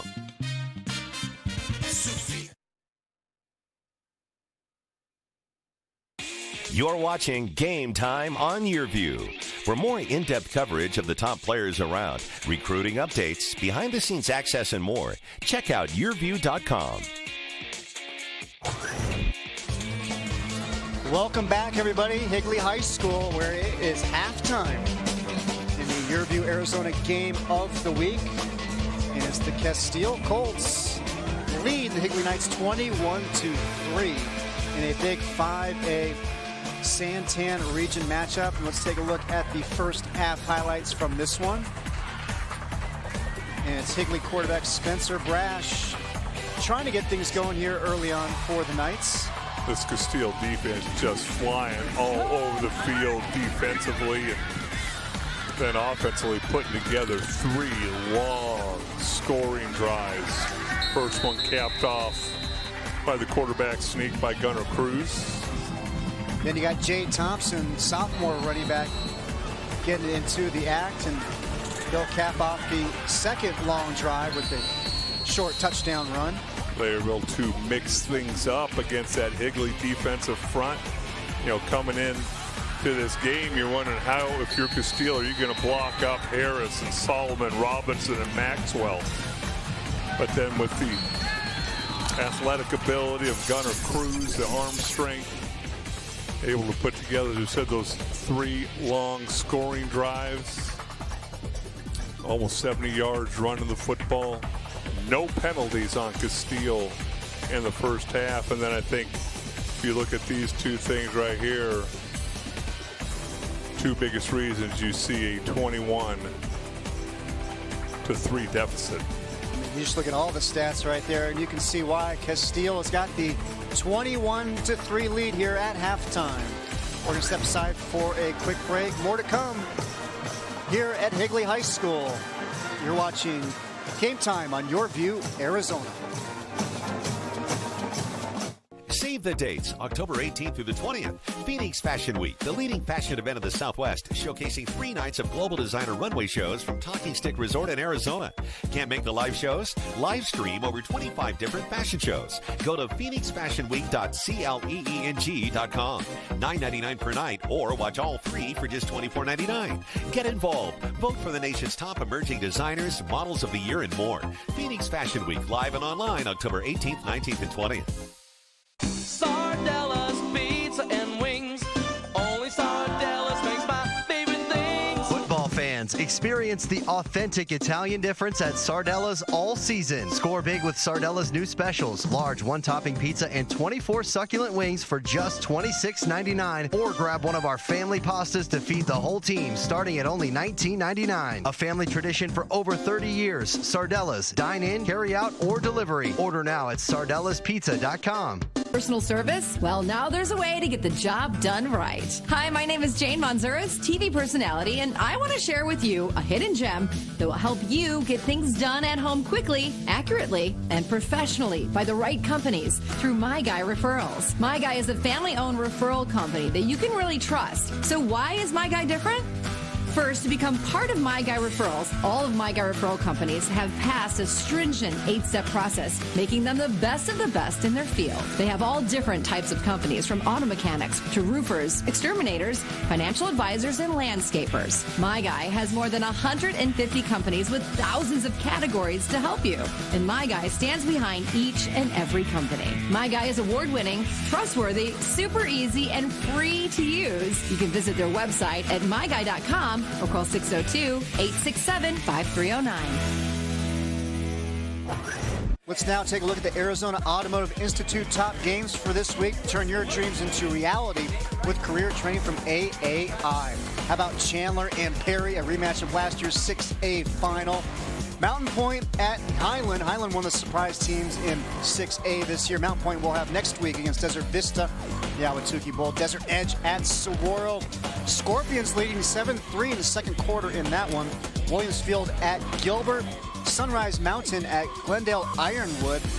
And Tucson Saguaro and Tucson South Point. Big game down south. Let's now check in with Higley head coach Eddie Zuby. Appreciate the time, Coach. And 3 points in the first half offensively. What can you do to change that and get things going here in the second half? You know, our offensive line has to do a better job of protecting and in our run blocking, be a little bit more physical. Defensively, you got a dominant defensive line. Weren't able to get off the field. Any adjustments in the second half? Yeah, don't have a bunch of dumb penalties. Don't jump off sides. Don't hit the quarterback late. You know, just play within ourselves. Appreciate the time, Coach. Good luck in the second half. Thank you. All right, we're going to step aside for a quick break. Second half when we come back. In the blink of an eye, cities fall, heroes rise. A heartbeat skips as a man slips gravity's grip, and heartbreak leaps from the brink in a blink. Just think of all the games, teams, hopes, and dreams that live and die because greatness lies in the blink of an eye. This is the sports app on Contour from Cox. Cable TV reimagined to get you right to the good stuff. Colon cancer prevalence is the second most common cause of death and cancer-related deaths in USA. The signs and symptoms are change in bowel habits, getting more constipation or diarrhea, or blood in the stools, or rectal bleeding, abdominal pain, unexplained weight loss, as well as change in the caliber of the stools. Screening is a way to find early cancer or any polyps. So right now the current recommendation are that an average risk person should start screening at age 50 and repeat every 10 years. In African American population, we recommend starting screening at age 45 because they are high risk. Don't postpone it because it does save lives.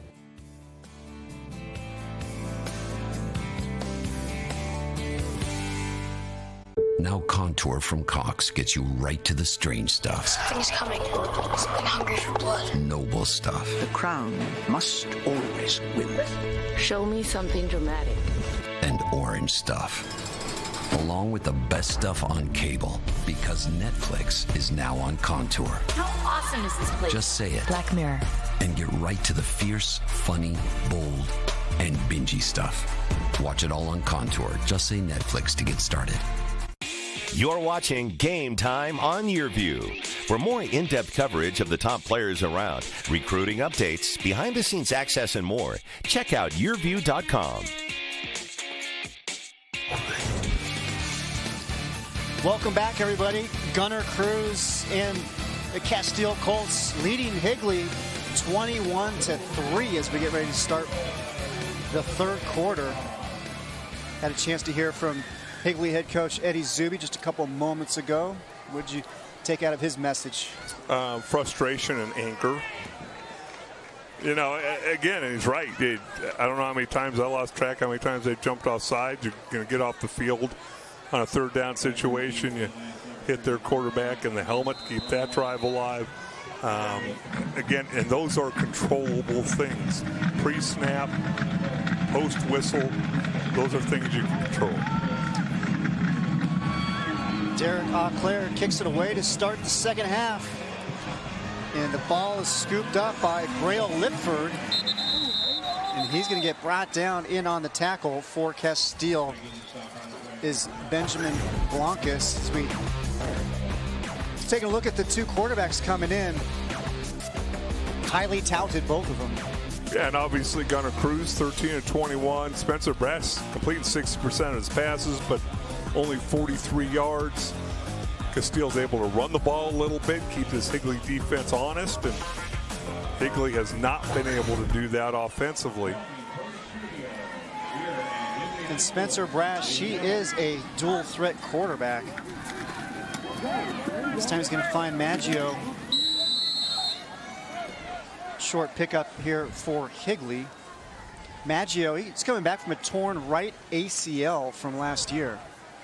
Well, a lot of times these, hurry-up offenses and spread them out, you can use that short passing game in lieu of an actual running game. And there's Brash with the designed run. And looks like they're going to give him the first down. Wouldn't be surprised if we see a little bit more of this here in the second half. Yeah, well, look at the gap here that Casteel gives him to run through. Initially, nice job. You pull the guard around. Really nobody for him to block. Brash this time finds Austin Godfrey, and Daly touched on it earlier in the game. This is a guy who was starting wide receiver last year. They moved him to cornerback in August because they were thin in the secondary. Now we're seeing him back out at wide receiver here in the second half. And they go to Godfrey once again. Nice little move to the outside. First down for Higley. And that is why they got Godfrey back out there on offense. Well, and Trey Brooks was doing a nice job there. And that's the thing. You have to be patient defensively. Your Casteel. Make them go on a 15-play drive. Do not give up 10, 12 yards.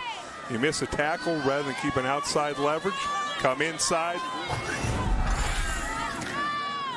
And Brash is going to keep it again. And this is the kind of drive I think Higley would love to have had in the first quarter. Very methodical. Again, I think a lot of people think you spread it out and it's just throwing the ball down the field. Ball hasn't gone further than 5 yards on this drive in the air. Second down and 7. Higley with the ball at the Casteel 42. Ball's a little low, falls incomplete. And we know Brash, we know he can throw the ball. Had 7 TDs against Paraclete earlier in the year, 5 TDs against Marana Mountain View. But this is a guy who can run the ball as well. He had 900 yards rushing last year. So he can do it on the ground and through the air. Third down and 7. Plenty of time. Fires across the middle of the field. Wide open receiver. Touchdown, Higley. Isaiah Eastman with the 42-yard grab and go. Well, nice throw, nice catch, good route. Higley got away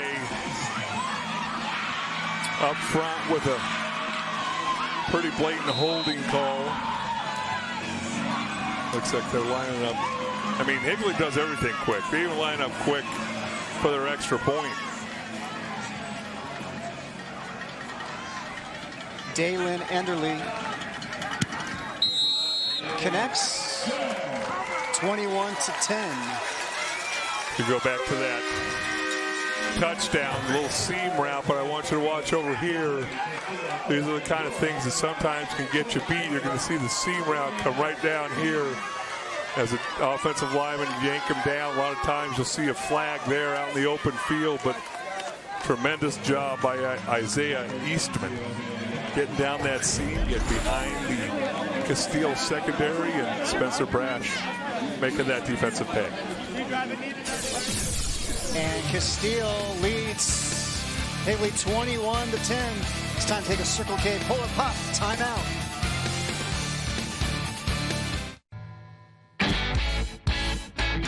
Hey, Arizona, Circle K is home of the 89-cent any-size Polar Pop Foam Cup. Fill up the cup that stays cold longer with your favorite flavor and enjoy all day long. You can get any size Polar Pop Foam Cup for just 89 cents every day. That's right, any size Polar Pop Foam Cup for just 89 cents. Head to Circle K now and get a Polar Pop Cup and so much more. Only at Circle K.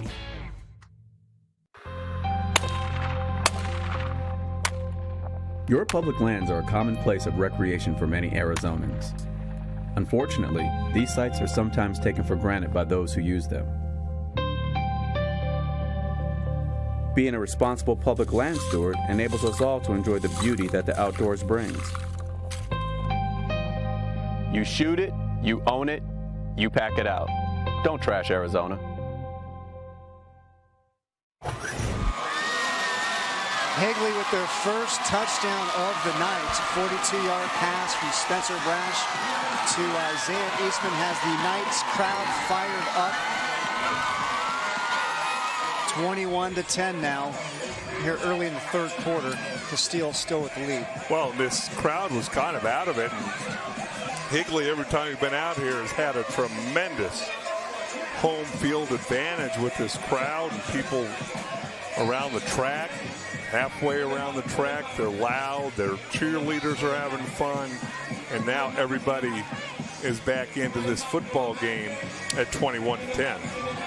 Take a look at the touchdown again, and Brash, plenty of time, clean pocket, a beautiful throw to Eastman. Well executed play, and it was third down as well. Well, that's one of those things, obviously, a defensive lapse by Casteel.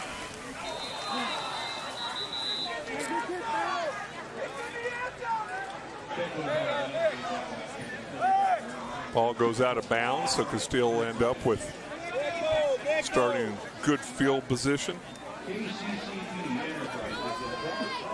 So Eddie Zuby, you mentioned how frustrated he was at halftime, but a great start to the second half here for his Knights team. Well, I think he's more anxious to see, can this defense get off the field here without giving up another long drive to this offensive Casteel. So let's see how Casteel's offense responds to Higley's touchdown to open up the second half. Cruz finds Goodwin.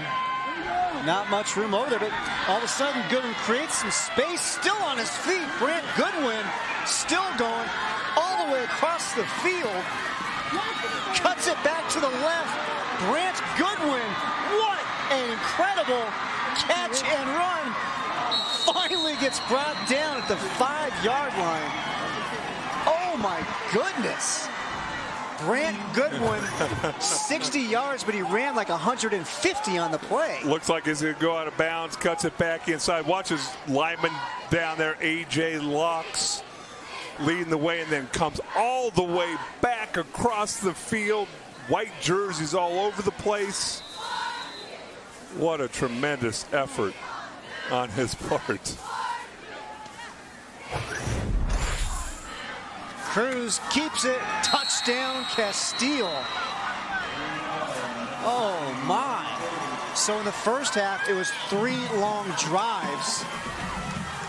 And here early in the third quarter, it's a quick strike offense here by the Colts. And again, remember, they're going to watch out here.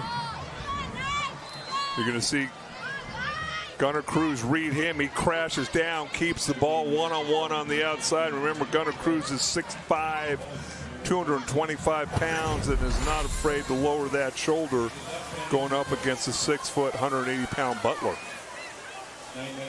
And the extra point, it's up, and it is good by Auclair. They're on that tight hump. So they're coming hard on that. How about that Colts offense able to respond to the Knights touchdown? Hey, they came down hard. And there's a good look right there at one tired Brant Goodwin on what is probably the craziest play we've seen this season. What a terrific effort by the junior wide receiver. 60-yard pickup to set up the touchdown. Well, 60 yards, but I bet she ran 180.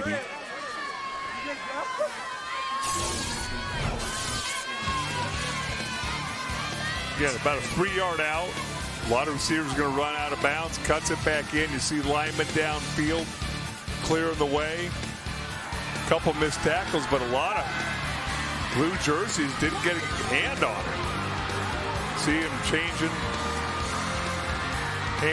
putting the ball in different hands, and finally gets corralled down by the 5-yard line. And then that read option, and when you have a quarterback as athletic and strong as Cruz, makes it very easy.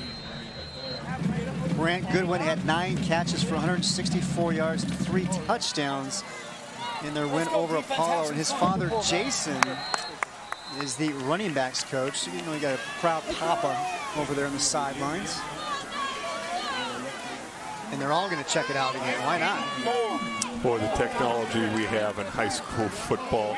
And I kind of like it as a coach. As a player, I'm not so sure I don't like that because coaches can see the mistakes you make like real time.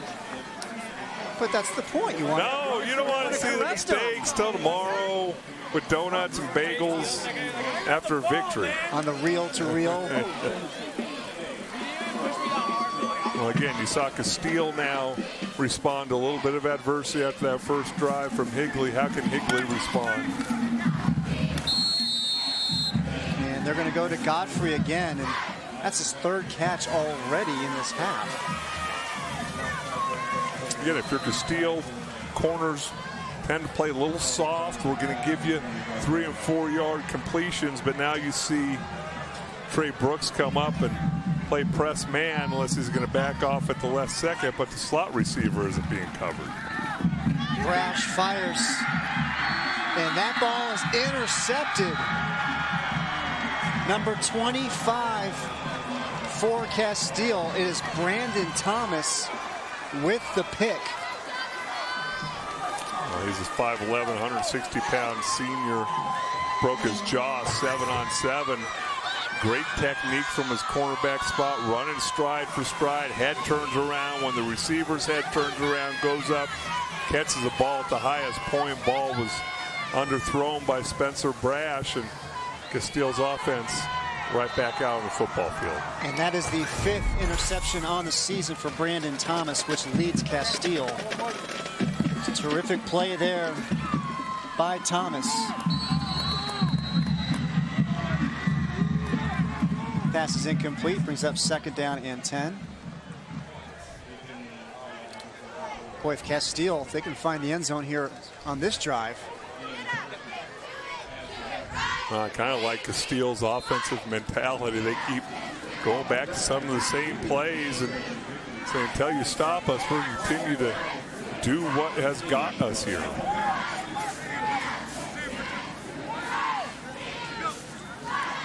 Second down and 10. Cruz fires down the field. Has a receiver. Nelson just overthrows the senior wideout. But Nelson had that defense beat. And Higley taking a chance there, bringing pressure, but boy, it's got to scare you. Just watch all these blue jerseys coming up here. But boy, if you're Eddie Zuby and that defensive staff, you're putting those guys in man-to-man coverage and guys are open downfield. Got to kind of scare you a little bit. It's going to bring up 3rd down and 10. Casteel with the ball from the Higley 46. Great pressure by Higley's defense, and getting the sack is Logan Maxwell. A huge, huge play by that defensive front by the Knights. Well, they bring pressure again, more than Casteel can block. You see the line game. We've seen Logan Maxwell working against A.J. Locks all day long. Jason Harris has been on the other side working against Brock Dew, and then those inside guys bringing pressure. Coleman Owen on the return. Not much room there. But it was Logan Maxwell with the big sack for Higley's defense. Able to get the ball back to the Knight offense. Logan Maxwell, the senior, he's got his own woodworking company called LM Woodworking. Last year he made some Christmas trees that he sold on campus. He said he made some pretty decent money, but he made the benches here. And there's another look at some of his other work. Pretty talented young guy. He's been doing it for a couple of years. Chris, you might have to hire him to decor your bachelor pad. I told him, I'm like, where's my Christmas tree? And he's like, I'll get you one. And I was expecting it today. Maxwell committed to play at Utah State. Terrific young man. Got a little bit of a nasty streak to him, according to Coach Zuby. Take a look at the penalties here tonight. How about that Casteel front coming up and making the stop? On the carry was Noah Matano. Not much there. Well, that's the thing. You need to be able to run the football a little bit. And nice athletic play by Brash as the ball got there before he was expecting it. Brash, a baseball player as well for Higley. Almost like flashing some leather there. Reel that one in. Brash eludes the pressure, fires. What a catch by Coleman Owen. Man, I've been impressed with him here tonight. He's got terrific hands. Terrific hands. Came into the game with 41 catches, averaging 18 yards a catch and 11 touchdowns. You can see the dynamic playmaking ability. Look at the accuracy, rolling out to your left as a right-handed quarterback. He gets the foot down inbounds. Tackle is made, and nice camera work down there by Scott Santiago, and Alex Rincon helping him out down there. Well, it's got to hold your breath a little bit if you're Eddie Zuby. I mean, Spencer Brash, know he's athletic, 6'4", almost 200 pounds, but boy, when he runs those quarterback counters and quarterback powers right up the middle, you know he's going to take a shot. Second down. Oh, speaking of shots, it's Austin Godfrey, shakes it off. Touchdown Knights. Austin Godfrey, the 41-yard touchdown. Reels it in, takes the shot, shakes it off, then takes it the rest of the way for the score. 41 yards in all. So many things on this play. First of all, great throw by Brash.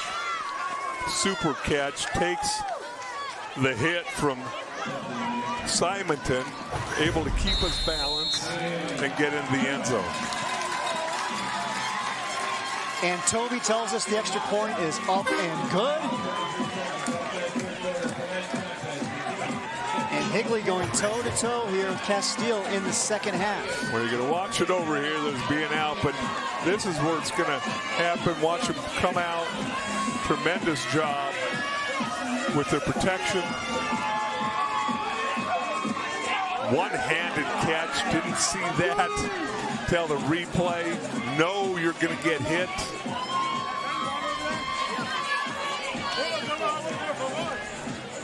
So got to wrap up if you're casing Simonton. So how about that? Godfrey started the game at cornerback. Higley trying to get something going here offensively in the second half. They moved Godfrey back to wide receiver. He was a starting wide receiver last season.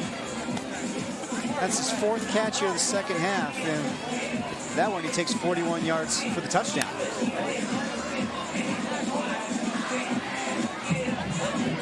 I need a little bit of whatever he just drank. I need a lot of whatever he's drinking. Give a little bit of energy boost, and that kind of gives a little boost to this crowd here on the Higley side. And that ball will be called for a touchback. And we've had some inconsistency with those this year. Was it last week we had a few of the balls go in the end zone, but they were allowed to bring them out, and tonight they're calling it. You see the pickle juice there? Hot, cramps. Humid tonight, and that came about in the late 90s when people thought that would reduce cramping, and you know what? To each his own. Did you try it? Never tried it. What did you do when you had cramps? Any fluids? Went and cried and got IVs. That was you. Yep. Knutson, right side, big hold. Another big run by the sophomore running back, Jace Knutson.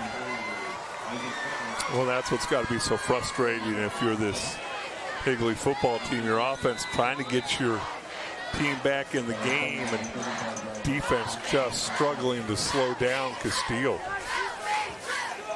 Nice numbers for the sophomore, 12 carries, 54 yards. Midway through the third quarter, Casteel up 28-17. Knutson again, nice tackle made there by Logan Maxwell. Logan Maxwell had the big sack. Previous possession, nice tackle there. Higley running a lot of line stunts inside. Casteel almost able to run right through where the defensive tackle had left. Able to catch him from the backside was Maxwell. Zach Nelson goes in motion. Cruz is going to keep it this time, faking the handoff to Knutson. He bowls his way to the 40-yard line. So that's going to bring up 3rd down and 5. In on the tackle was Jackson Solomon for the Knights. Oh, Kanan Hall, you've talked about him, and now it's 3rd and fairly long. Can this Higley defense, number 1, stay on side? And number 2, can they put pressure on Gunnar Cruz, or are they going to have to bring a blitz? 3 receivers bunched to the left. Lone receiver to the right is Colin Gapin. And Casteel is going to call timeout. Boy, they almost got Jason Harris to jump off sides. He flinched and almost took that first step. Remember, high school football, you cross the football, flags are going up in the air. Well, we've seen here in the second half, this Higley defensive front really began to step up. And I'll tell you what, that is an impressive group of guys. All of them getting offers from colleges, or at least getting looked at. 3 sacks already here tonight. 3 sacks tonight, a number of pressures. Again, though, has come with a lot of having to take some chances defensively by bringing that blitz. And you better get there, because Gunnar Cruz is not afraid to take a hit. And he's got some receivers that can make plays down the field. And, you know, these guys are highly recruited guys. That gentleman right there, Ty Robinson. I mean, you know, when you got Alabama and Georgia and Florida and USC interested in you, you need to dominate here at this 5A level. Let's see if they can make a play here. 3rd down. Cruz has his receiver. It's Nelson. And it's a 1st down for Casteel and a big 3rd down conversion for the Colts. What a nice job there by Gunnar Cruz, rolling out to his right, dropping the ball in over Austin Godfrey. Able to get the ball to Zach Nelson. Pick up the 1st down and keep this drive alive.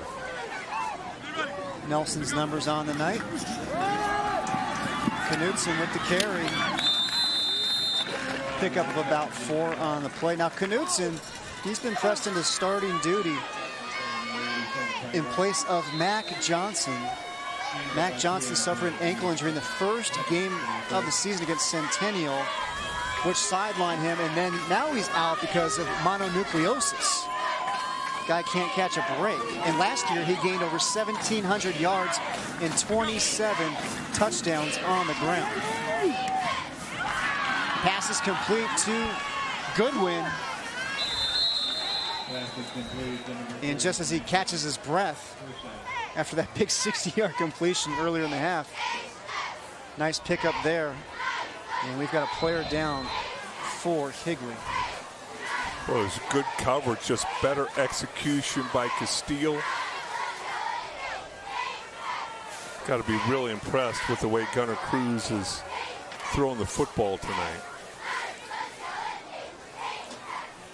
Can't really make out who the player is for Higley, and we certainly don't want to guess.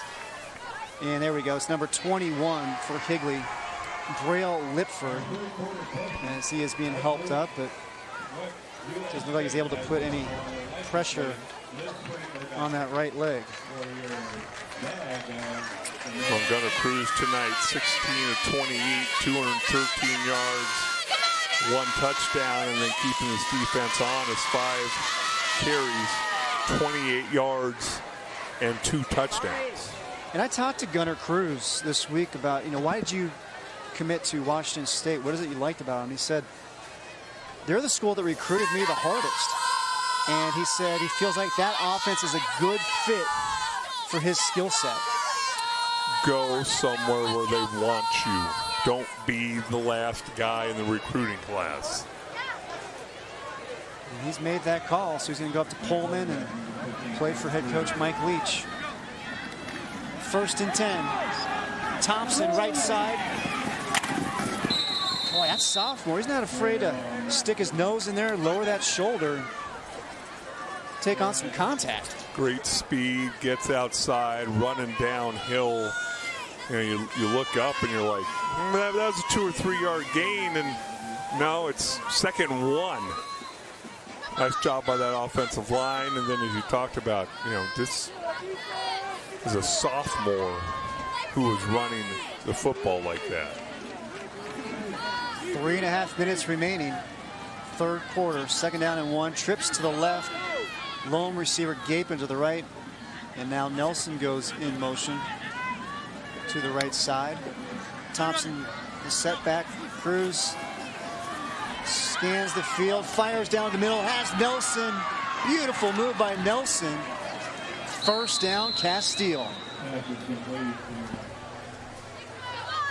And there is that Cruz-Nelson connection. Once again, they've known each other since kindergarten, played on the same football team every year. Again, nice job offensive line, very little pressure. Throws the ball leading his receivers, great accuracy. And then these receivers can make you pay after the catch. Kind of reminds me of the New England Patriots receivers when they're clicking in their Super Bowl years. Cruz is going to keep it after faking the handoff to Knutson. Cuts it back. Gunnar Cruz, how about that? The big fella showing he's got a little bit of shiftiness in him. Wow, just such a nice job. It seems easy, but it can be so difficult. That defensive end crashing down, and you're going to see right here, unblocked. Watch him come down. Now you're going to see the quarterback, Gunnar Cruz, hold the ball right there, and look at all the space to run the football. So it's 1st and goal from the 1. The 10th play of the drive, and it is a touchdown for Casteel. Gunnar Cruz with his 2nd rushing touchdown. Check it, his 3rd rushing touchdown of the night.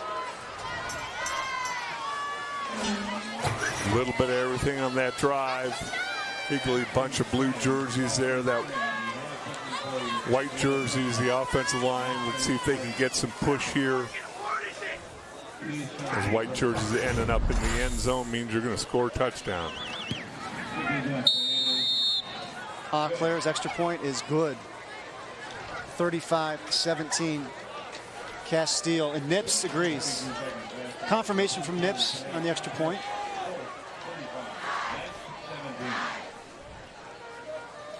Every time Higley has scored, this Casteel team has answered, have not been shaken. Another double-digit play drive, taking 4 minutes off the clock.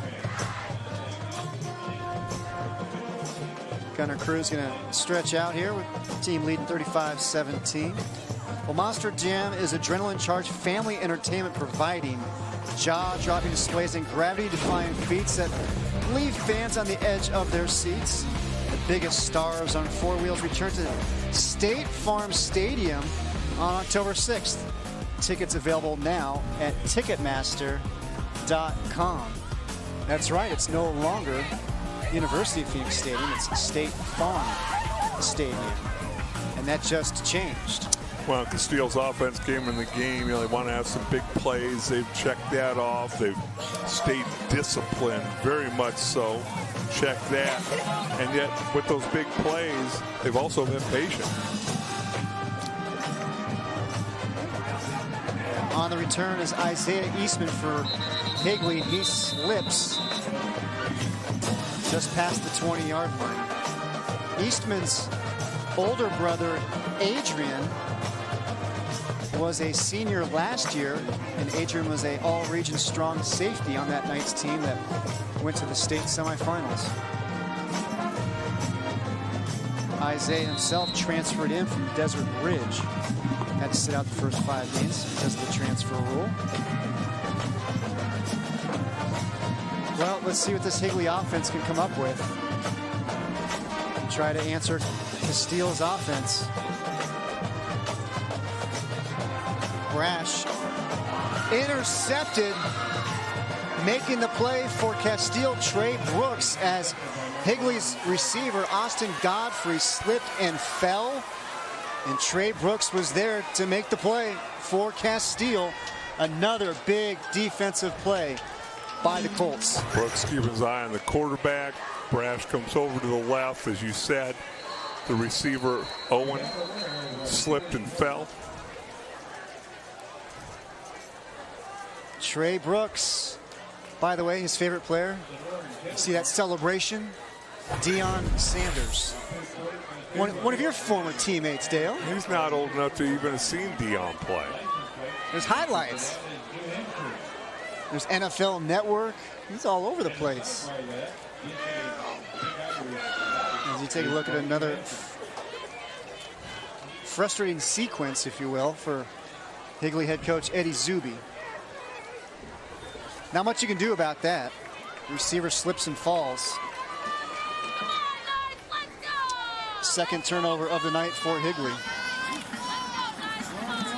Knutson brushes off a couple of would-be tacklers. He takes it in for the score. Chase Knutson, the 25-yard touchdown run. And Casteel continues to pour it on. Well, and you take a look at a very tired Higley defense. Big gap opens up. You have one shot at it. That's Dylan Peterson. A lot of arm tackling, a lot of tired bodies. Again, I think what I'm most impressed with is the way this offensive line, Locks, Ray, Perry, Garrett, Dew, has blocked up a star-studded defensive line when you go across that front for Higley and see big holes opening up. And you got 3 guys with major college offers, and yet this offensive line pretty unheralded for Casteel, opening up holes and dominating this game tonight. And one of the linemen for Casteel, Brandon Babcock, he's committed to Yale. Second team All-State last season. Well, they have a couple underclassmen at tackle. Brock Dew, he has a chance to be really, really good. 6'1", 265-pound sophomore. Kind of an interesting combination of being a wrestler, which always helps you in football, and playing basketball. And then their left tackle, A.J. Locks, he's a junior. 6'3", 265 pounds. Great athleticism and feet. He has a chance to do some big things next year. Well, a great response by this Casteel team. They lost last week to Williamsfield 27-22 after winning 4 in a row. Great response here tonight by the Colts. Eastman on the return. Gets tripped up and is finally brought down by Cameron Brown. But the only thing that I would say if I'm sitting there and I'm Bobby Newcomb, I'm not so sure I'm kicking it deep anymore to Higley, because they got some dangerous return men, and there have been a couple opportunities to reel off big returns. We feel a nice breeze come into the press box here. Nice reprieve. Yeah, it's just exhausting up here talking for a couple hours. Not as exhausting as being on that field right now. There's a nice pass by Brash to Godfrey, and let's see if the flag comes out, and it does. Again, it's one of those things. Cason Simonton ran him out of bounds. Really nice throw by Spencer Brash. Run him out of bounds. That's Coleman Owen with the catch. Going to get called every time when you do that, and I think that Simonton knew that. Don't want to give this Higley team any artificial life. And that's an uncharacteristic play by Simonton. He's a very smart player, high IQ, the leader of that defense, and he was the region defensive player of the year last year. Has an offer from Concordia. Now it's 1st and 10 for the Knights from the Colt 38. Trips to the right, long receiver to the left is Eastman. And they're going to hand it off instead up the middle. And with the carry is Rule. Been having a lot of fun watching Darrell Branch, number 71, the left tackle for Higley this evening. First year playing football, transferred in from Apache Junction where he's a basketball player, 6'2", 275 pounds, really good athlete. Great high ceiling. It's pretty amazing you find a guy's first year of high school football is his junior year. Eddie Zuby's happy to have him out, though. As you say, he's got a high ceiling. Nice crossing route. Maggio with the first down and more. Finally gets brought down by Brandon Thomas, but a nice pickup there by James Maggio. 21-yard catch and run, crossing routes underneath, running away from those linebackers with these speedy receivers and pick up another first down. Maggio had the game-winning touchdown catch in their victory in the first game of the season against Paraclete from California. Brash is going to keep it up the middle, follows his block. Touchdown, Higley. Spencer Brash with the keeper. He scores from 16 yards out. What a nice job by that offensive line. Left side just caves everything down. I want you to watch here and here. Just watch everything get caved down, and this open up so wide I might be able to gain some extra yards. And you got number 61 Dylan Walton looking for somebody to hit. Extra point is up and it is good.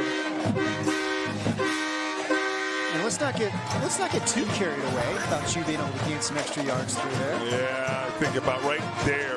That's where you go down. Would have pulled a hammy. Went into my quarterback slide. Well, again, this Higley offense, obviously, 21 points, 3 scoring drives here in the third quarter, keeping this football team in this game. But now can the defense come up with a stop? Yeah, we had it was a 21-3 at the half. Each team has scored 3 touchdowns here in the third quarter. And this is starting to head towards the shootout that we anticipated before the game started. Spencer Brash telling the video coordinator, yeah, let's get that play dialed up again. I want to take another look. Did I miss a hole? Which one? There are plenty of options to go through. Bobby Newcomb talking to his signal caller. Now, Bobby Newcomb, he played his college ball at Nebraska, where he was a quarterback and wide receiver for the Cornhuskers. And his freshman year in Lincoln, he was part of the team that won the 1997 national title, which was Tom Osborne's last year at Nebraska. And that kick is going to go out of bounds again.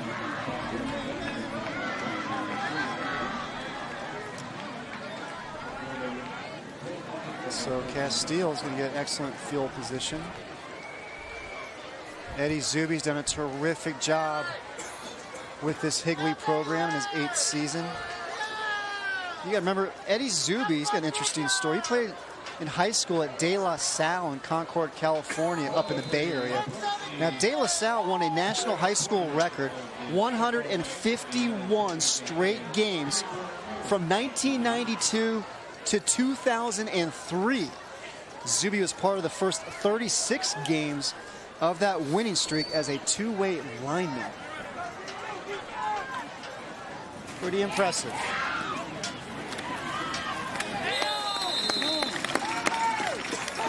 Not much there for Nelson.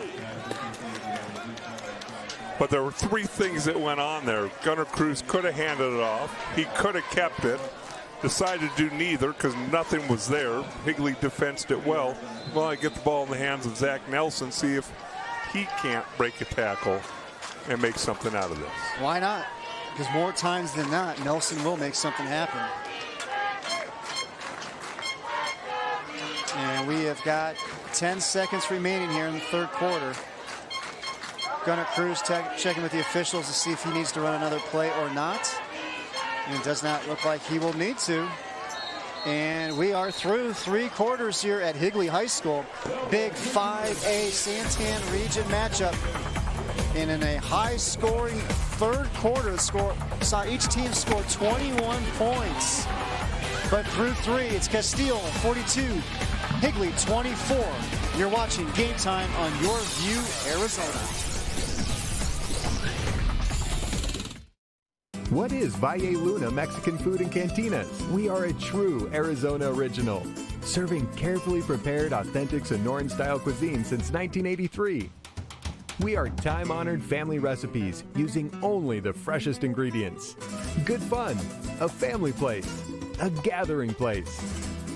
We are happy faces and happy hours. We are your new favorite neighborhood hangout. Valle Luna Mexican Food and Cantinas. See it, hear it, feel it. Monster Jam. Where the only thing bigger than the trucks is the air they catch. See Gravedigger, Max Dean, Son of a Digger, and more of your favorite Monster Jam trucks. Presented by official partners America's Best Contacts and Eyeglasses and BKT Tires. Tickets start at $15. Restrictions may apply. University of Phoenix Stadium, October 6th. Sardella's Pizza and Wings.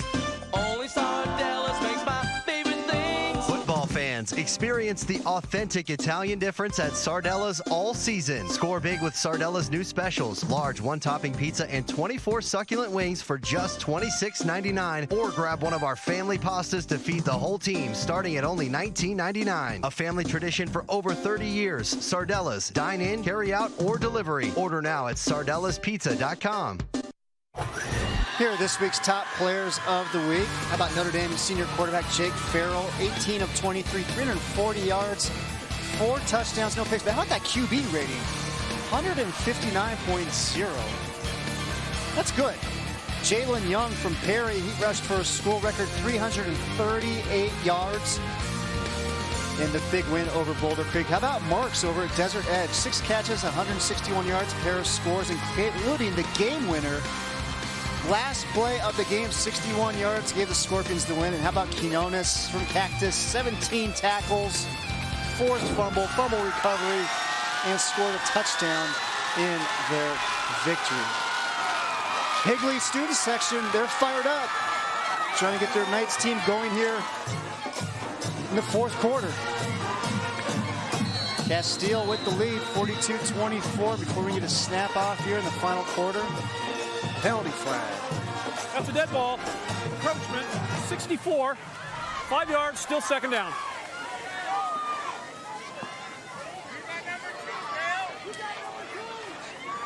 So that'll be a free 5 yards for Casteel.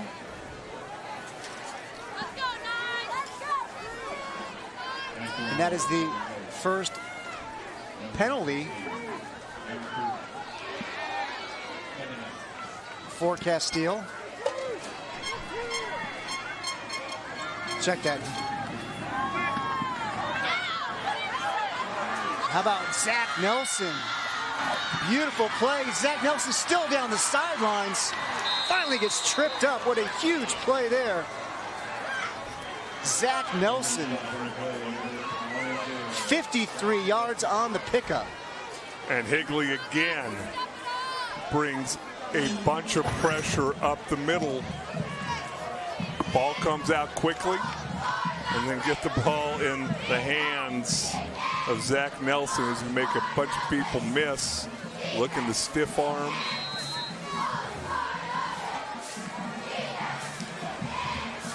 Zach Nelson showing some of that track speed, runs the 200 meters for the Colts track team. Brant Goodwin gets wrestled to the ground by Robinson, and it's going to be a penalty flag on Robinson. Looked like a horse collar or a face mask, couldn't tell. Trying to grab onto anything as he's pointing to him, playing that defensive end spot as he's going back and forth between defensive tackle and defensive end as Jason Harris is spot duty. To the goal, replay, first down. And with the left of your screen, fighting to get out there, that's 280 pounds, and that's a face mask, pretty blatant. Just reaching to grab anything. And you saw Robinson nod to the official like, yep, you got me on that one.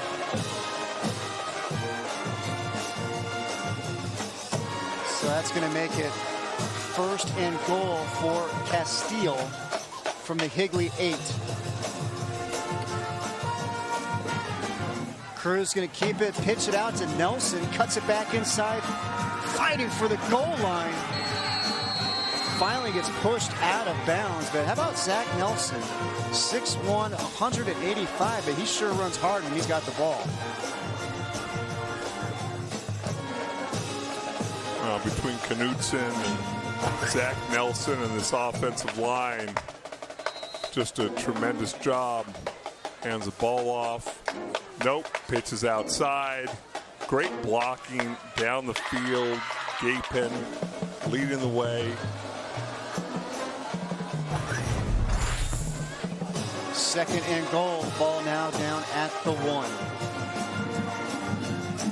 Cruz pushes for the goal line. No signal. He's going to be stopped short. So that's going to bring up 3rd and goal.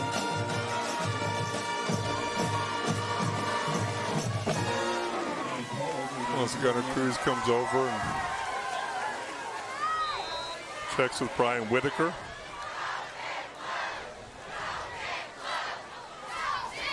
Well, this does allow the clock to run down a little bit more. You see the 3rd down conversions. 9 of 11. A really good percentage for Casteel.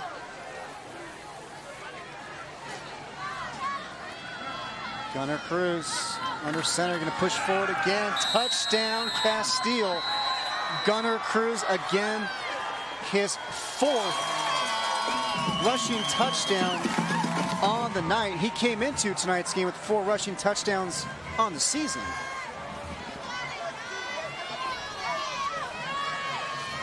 Another impressive Casteel drive capped off by the Cruz touchdown. Just trying to stay lower than the defensive line. And I think this Casteel offensive line took it personally. That defensive line for Higley with all the pomp and circumstance, and rightfully so coming into the game. But this offensive line, kudos to them tonight. And with 10:05 remaining here in the 4th quarter, Casteel and Gunnar Cruz looking good, up 49-24. It's time to take a Circle K Polar Pop timeout. Your cup, your rules. We'll be right back. You're watching Game Time on YurView. For more in-depth coverage of the top players around, recruiting updates, behind-the-scenes access, and more, check out YurView.com. Coming back to school is a big decision, but at AAI, we're with you every step of the way. We offer career-focused education, and we work with you from the day you enroll through graduation to help you reach the ultimate goal of moving into the career you deserve. Don't be afraid to try something new, to try something different. You will set an example for your family, for your children. It's never too late to start a new career. Check us out at aai.edu. Or call now and come visit our campus. You're watching Game Time on YurView. For more in-depth coverage of the top players around, recruiting updates, behind-the-scenes access, and more, check out YurView.com.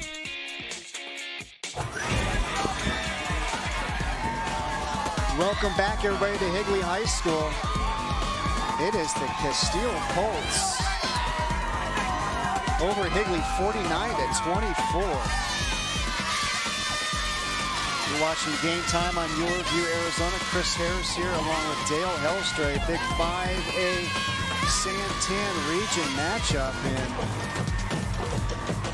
the Colts have had their way here tonight.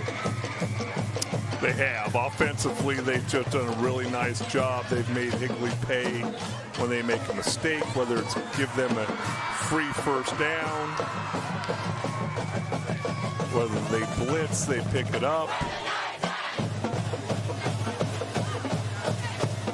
Let's now take a look at the play of the game, and it's Brant Goodwin's 60-yard catch and run a little bit more and keep running a little bit more once again. Well, I think every one of his teammates got to throw a block for him, and you could just tell the fatigue in this Higley defense being out there as long as they have been tonight. Well, as our statistician Jared Dons has pointed out, Dale, they weren't just throwing one block. Some guys threw 3 blocks. Well, just wait for him to come back. Yeah, exactly. Nice return there by Eastman, and we got some after the play. Well, and again, that's going to be Simonton. That's going to be a second penalty, and it really is something that is just will get you beat in a close game.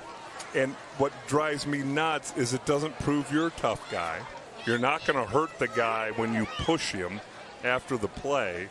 And it would drive me absolutely crazy as a head coach. And you better believe that's going to be a talking point with Bobby Newcomb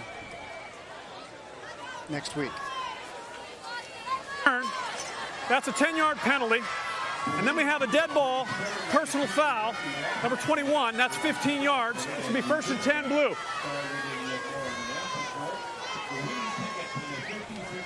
So that was our referee, Scott Hansen. I think this crew's done an outstanding job tonight. This game has moved at a good pace. Penalties called, signal it, move on, and sideline plays, clocks continue to move. It's just been a very well officiated game. One of the best that we've had this year. No doubt about it. Great job by this crew here. Now let's not curse it. Exactly. 3 receivers split to the left, 2 to the right. Empty back set. Brash fires down the field. Incomplete. Intended receiver was Austin Godfrey. In on the coverage was Brandon Thomas. Brandon Thomas had an interception earlier tonight. Part of the track team at Casteel. Brandon Thomas finished 6th in the state in 100 meters. Also ran the 200 at state and was part of the 4x100 meter relay team that finished 2nd in state behind Saguaro. Saguaro's relay team was anchored by Keely Ringo. The ball is stripped loose. Let's see who comes up with it. And it is Casteel with the recovery, and it's going to be Cruz Webster, the senior defensive end. Another big play here by that Casteel defense. You got guys coming in untouched. You see number 23, Hunter Barth, the sophomore. Ball's knocked out. Guys running free. That's number 88 for Casteel. That's Dalton Card, another one of those underclassmen. Knock the ball loose, jump on it, give this ball back to your offense. And Dalton Card, he's one of the leaders of that defense. Plays with reckless abandon. He didn't play last week. He had a hip injury. He was questionable coming into tonight, but looked healthy on that play. Great effort by Dalton Card, and that gets the ball back to that Casteel offense as you see the turnovers here tonight. 3rd one for Higley. Thompson And that's Ty Robinson, grabs a hold of him and does not let go.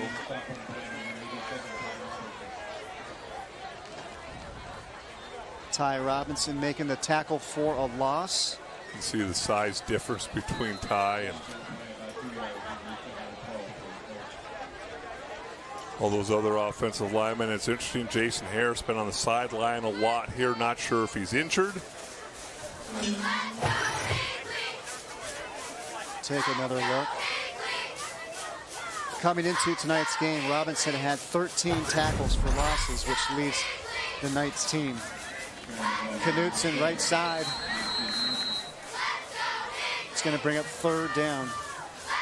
Well, and the guy we keep an eye on, A.J. Locks. He's a left tackle, tremendous pass blocker. Going to be highly recruited, but watch him pull on this counter play. First of all, has to adjust on the run, sinks those hips, continues to be athletic, and make sure that his feet don't get caught up under him. He's had a big battle over there against Logan Maxwell all night long. Long snaps on the short snaps and long snaps on the short snaps. That doesn't make sense. Something like that. He's a snapper on extra point and field goals and the left tackle. And it was his birthday this week, too. Was it really? Yes. Play game on the offense. 5 yards, still 3rd. Now we're on the snap. 8:12 remaining. Bobby Newcomb's Colts leading 49-24. Going to bring up 3rd down and 13 for Casteel. 2 receivers split to the left, to the right. Knutson goes in motion. Cruz across the middle of the field. Zach Nelson picks up the 1st down. Another 3rd down conversion for Casteel. I tell you what, if you're Washington State, you got to be excited about getting Gunnar Cruz up to Pullman. Seen a lot of those throws where you see these quarterbacks working drills of everything's perfectly balanced. Step into this and step into that. You've seen him with pressure in his face have to throw off his back foot, and he's still very, very accurate. He's got good receivers on the other end as well. We just saw the numbers for Zach Nelson. 12 catches for over 100 yards. But back to Gunnar Cruz. Against Apollo earlier in the season, 24 of 30, 451 yards, 6 touchdowns, and no interceptions. Well, that's the thing I think stood out coming into this game. I mean, you throw 19 touchdowns, 3 interceptions, almost 2,000 yards, and 3 interceptions, that many attempts in high school football really, really stands out. Cruz surveys, fires, ball's tipped. It's going to fall incomplete. Nelson, the intended receiver. Well, we also talked about, A.J. Locks in the run game. I want you to watch right here. This has been a great battle all night long. Logan Maxwell, the 6'4", 205-pound defensive end. You see that technique. See him out of the screen. Tremendous job, again, by his entire offensive line. Locks and Ray, Perry, Garrett, Dew. Cruz to Nelson, and what a huge hit. Nelson somehow hangs on to it, but he takes a vicious hit. It's going to be a penalty against Higley. Let's hope that Nelson is okay. How on earth did he hang on? Unbelievable. Unbelievable. How he was able to hang on to that. Again, another slant route. There's going to be people inside. And again, I think that Butler did everything that he possibly could. Got his helmet out of there, used his shoulder pad, which is exactly what you're taught to do. No helmet-to-helmet contact. Just a vicious collision across the middle, and I don't know how you can take that out of football. Because if you're Isaac Butler, I don't know what else you're supposed to do. And it's great to see Nelson walking off the field.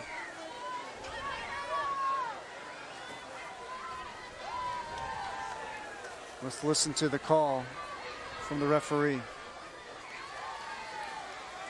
Personal foul, roughing the quarterback on 84. That one will be declined. We'll have a personal foul, illegal helmet contact. It's going to be a first down. Of course, we've got the luxury of looking at the replay. It was not helmet to helmet. So we take a look at the roughing the passer call that was made. And again, whether you agree with it or you don't agree with it, they are going to protect quarterbacks, and it seems like they're going to protect quarterbacks at every level. Let's hope that Zach Nelson is okay. Getting looked at over there on the sidelines. 6:55 remaining here in the fourth quarter.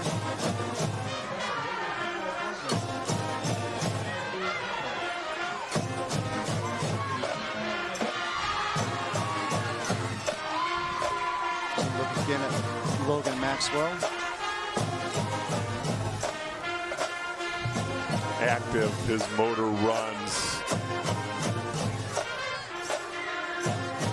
He played wide receiver till the middle of his sophomore season, has made a really nice transition to defensive end. You can tell he plays with an attitude, a nasty streak, awful physical.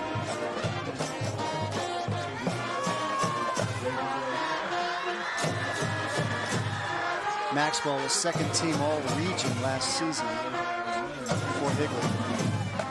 So it's first and goal, handoff Knutson, big hole up the middle, touchdown Casteel.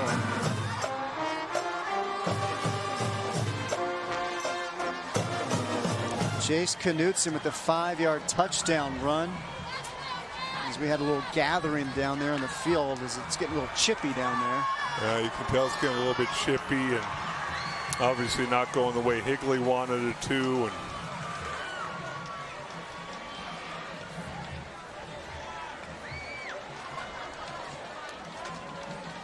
Auclair coming out for the extra points to take a look at Gunnar Cruz. And I talked to a lot of these Casteel players earlier in the week and making the jump from 3A to 5A, and asked them what they thought about it, and they said they love it because playing in 3A they weren't really challenged, and for a lot of the starters they were out of the game by halftime because they were up so big. But now they move up to 5A. Obviously the games are much more competitive, and a lot of the guys get a chance to play the whole game now. Auclair's extra point is good. Colts lead 56-24.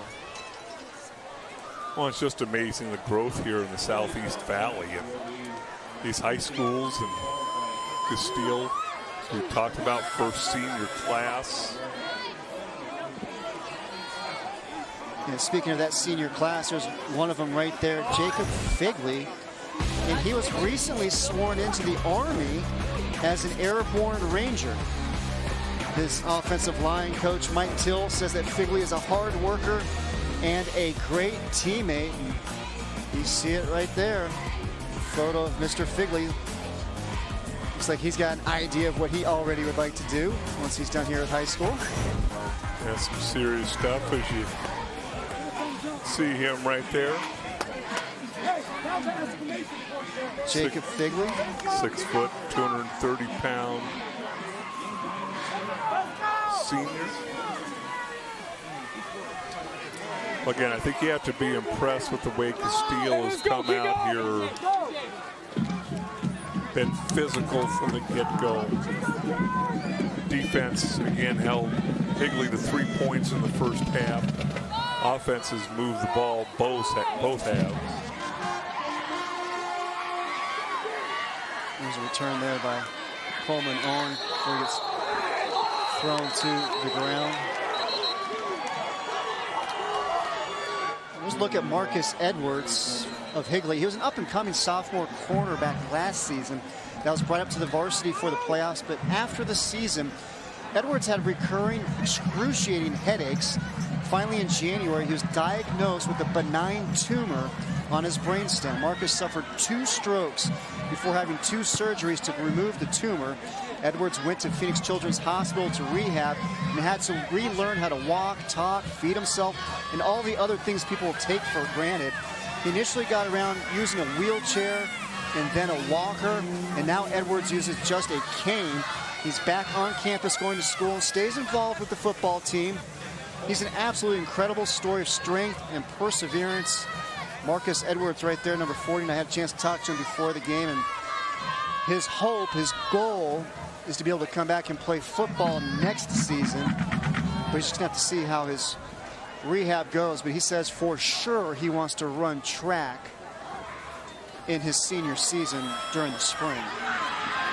So Marcus Edwards, an incredible story there in that Higley sidelines, as that Casteel defense continues to make plays. Well, and you have a new center. We talked about that in the first half.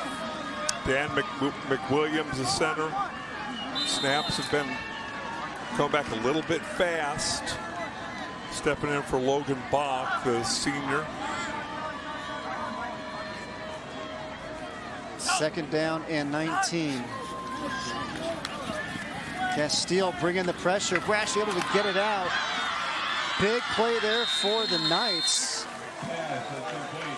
Noah Montano in on the tackle for Casteel was Cameron Brown.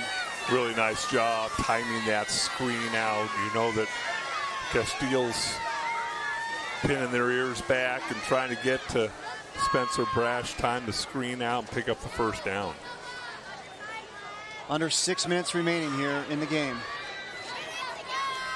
Brash, left side, almost intercepted by Casey Simonton. Playing center field. Read Brash's eyes, went over and almost got the interception. That's one of those passes. Brash looked left the entire play. He's going to get the ball looking left, and throws the ball late. Allows his safety, Simonton, to get over there and make a play. Almost coming up with the interception.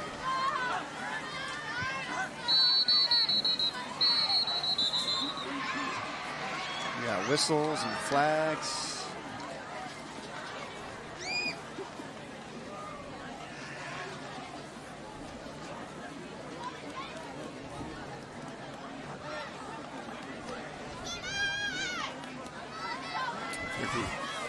Ball wasn't put down in the correct spot. Nice catch by the sideline official. And there's a good look at Zach Nelson as he tries to get himself readjusted after taking a big hit a couple minutes ago. And in on the tackle, Casteel Colts. And it looks like Zach Nelson's night's going to be over. Wow, now it's just Thanksgiving and feasting season. Just watch these white jerseys. I mean, that's just a tremendous move inside by Sekiros. We talked about him, physical, aggressive, fast twitch fibers. You don't usually talk about that with 6 foot, 250-pound defensive lineman. Brash, middle of the field, nice catches made by Coleman Owen. First down there for Higley. Ball's going to be spotted now at the 47-yard line. And take another look. Knows he's going to get pressure, steps into the ball. Really nice throw into coverage.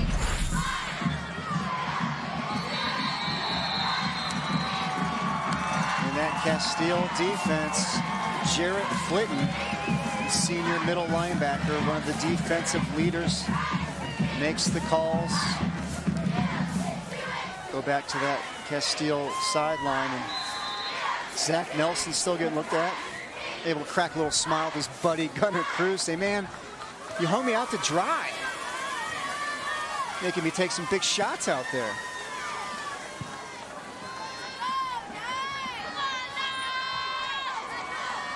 Just over 4 minutes remain. Brash scrambling to his left. Gets brought down. How about Cruz Webster? He's had himself a night here. He had a limited role last year on the state championship team, and during the offseason, he told the coaches he wants to become a starter.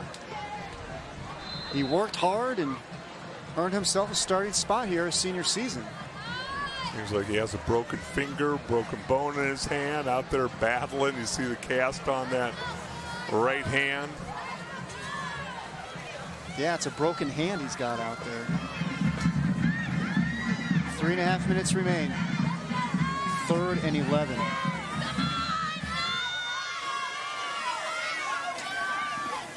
Brash to Maggio. Not much room. It's going to bring up 4th down. Punt! Punt!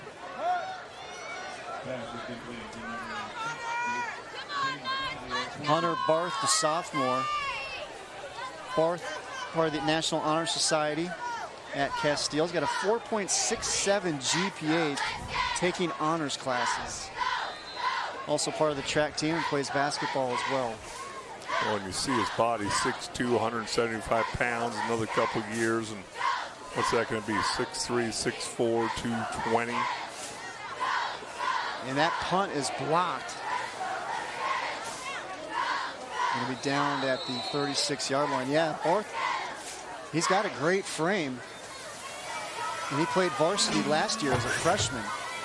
Take another look. Christensen, number 12, is going to get in there. Not sure if this is really a block put on by Casteel, but Christensen finds his way back there and maybe got a hand on that, deflected it. Well, looks like Casteel's going to get this win comfortably here tonight as we take a look at their schedule. They got indoctrinated into 5A by the defending state champions, Centennial Coyotes, but since then, they've looked like a team that more than belongs here in the 5A ranks.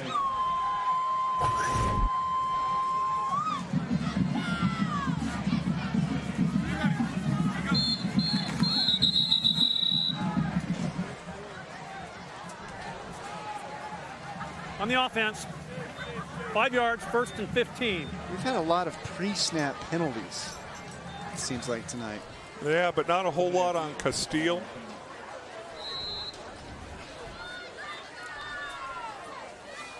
Casteel 2 penalties on the night. Been a pretty clean performance here tonight for this Colts team. Thompson gets bottled up. Nice play made there by Higley's Connor Mills, the senior linebacker. Again, this is one of those situations you're up 56-24. Saw a question on Twitter, I think it was put up yesterday. What do you do when you have a big lead? You know, do you run the ball? You have your backups in, but if the other team's going to continue to blitz, can't run the ball. You're trying to run the clock out. You're going to hand the ball off.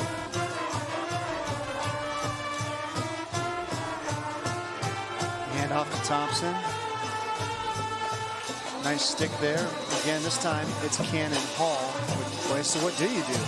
Well, that's the thing. I mean, how do you handle it? Do you throw the ball? You can just go ahead and hand the ball out 3 times and then punt the ball back to the opposing team. It's always one of those tricky situations. I think at the end of the day, make sure you get those backups in who practice every day.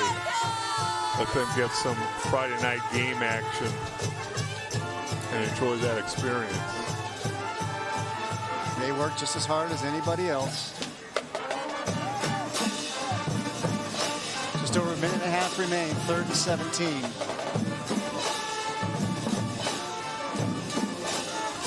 Cruz using all of that play clock before getting the ball snapped. Hand off to Thompson. Ty Robinson in on the tackle. Another tackle for loss for Robinson.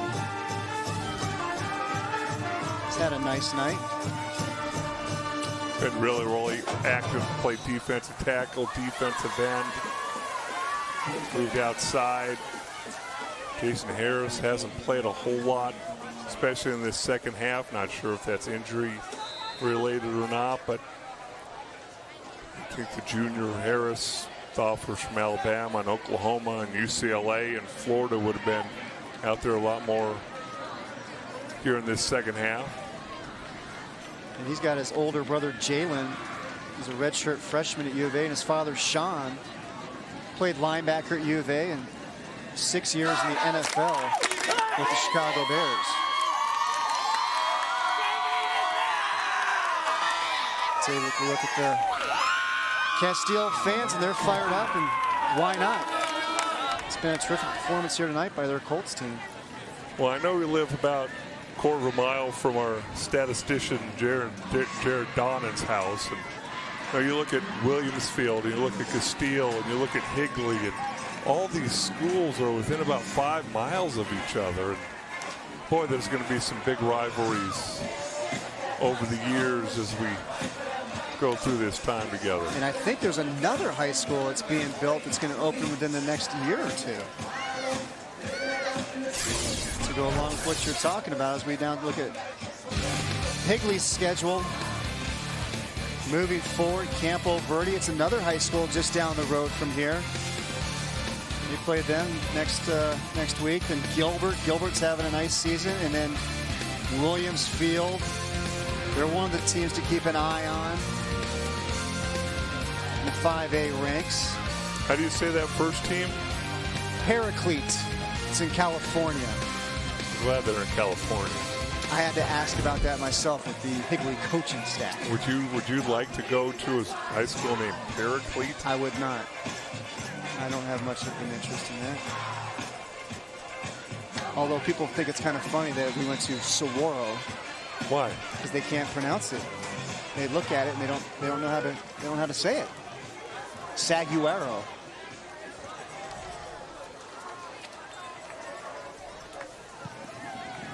Casteel punts it away.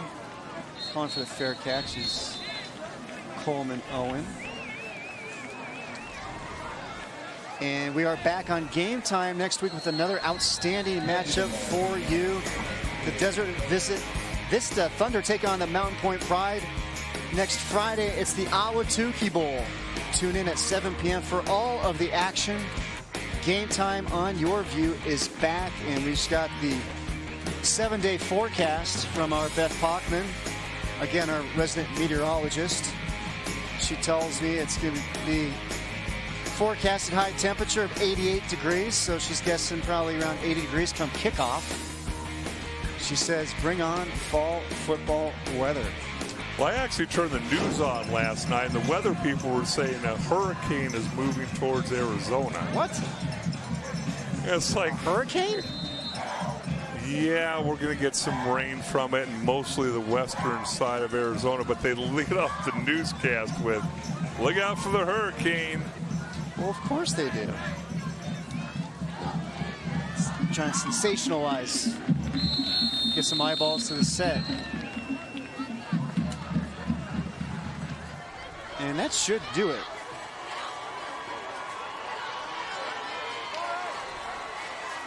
And it's going to be the Casteel Colts getting the 56-24 victory over Higley. A big win for Casteel. Lost last week against Williamsfield in a tight one. Get the victory here tonight at Higley. So Casteel moves to 5-2 on the season. Higley drops to 5-2 on the year. And that'll be a big win for Casteel in the power points as well. Coming into tonight's game, the Colts were number 13 in the PowerPoint rankings. Higley, number 5. Tremendous job tonight. I mean, 56-24, you put up 56 points. You can see this offense and how multifaceted it is, especially against that defensive front from Higley. Defense showed up, holds Higley to 3 points. Spencer Brash led offense to 3 points in the first half, gave up those 3 scoring drives in the third quarter. But I think if you're a Casteel player, coach, or fan, you have to be excited about what the second half of the season holds. Take a look right now at Casteel senior quarterback Gunnar Cruz. He is our player of the game. And what a night the Washington State commit had. Got to be excited if you're a fan of Washington State. Coach Leach, what can he do with a kid that's 6'5", 225 pounds, athletic, not afraid to lower his shoulder, great leader, accurate, continues to move this offense forward. 5 total touchdowns for Gunnar Cruz. Big victory tonight for the Casteel Colts as they go and celebrate it with their fans.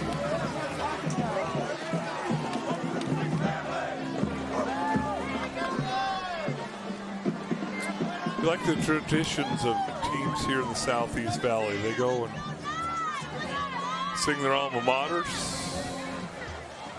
win or lose, kind of like the Big Ten. See those teams go in front of their fans. We're going to step aside for a quick break. We'll be back with our final thoughts in just a moment. You're watching Game Time on YurView Arizona. You're watching Game Time on YurView. For more in-depth coverage of the top players around, recruiting updates, behind-the-scenes access, and more, check out YurView.com. 50 years ago, President Johnson signed a bill that continues to impact our lives to this day. The signing of the Colorado River Basin Project Act was the result of tenacious Arizonans. They had a steadfast vision that water security and stability were critical to ensuring Arizona's future. The result is what we know today as the Central Arizona Project. Through 336 miles of aqueduct and pipelines, CAP provides water to 80% of the state's population, only made possible by a hard-fought battle in Washington 50 years ago. In Arizona, this act led to one of the world's great engineering marvels. You can even see it from outer space. That's quite an accomplishment. We are watching history made every day, and we are making history ourselves, and that's really something to celebrate. Here's to the leaders who drafted and fought for the act, the president who signed it into a law, and Central Arizona Project, who keeps the water flowing.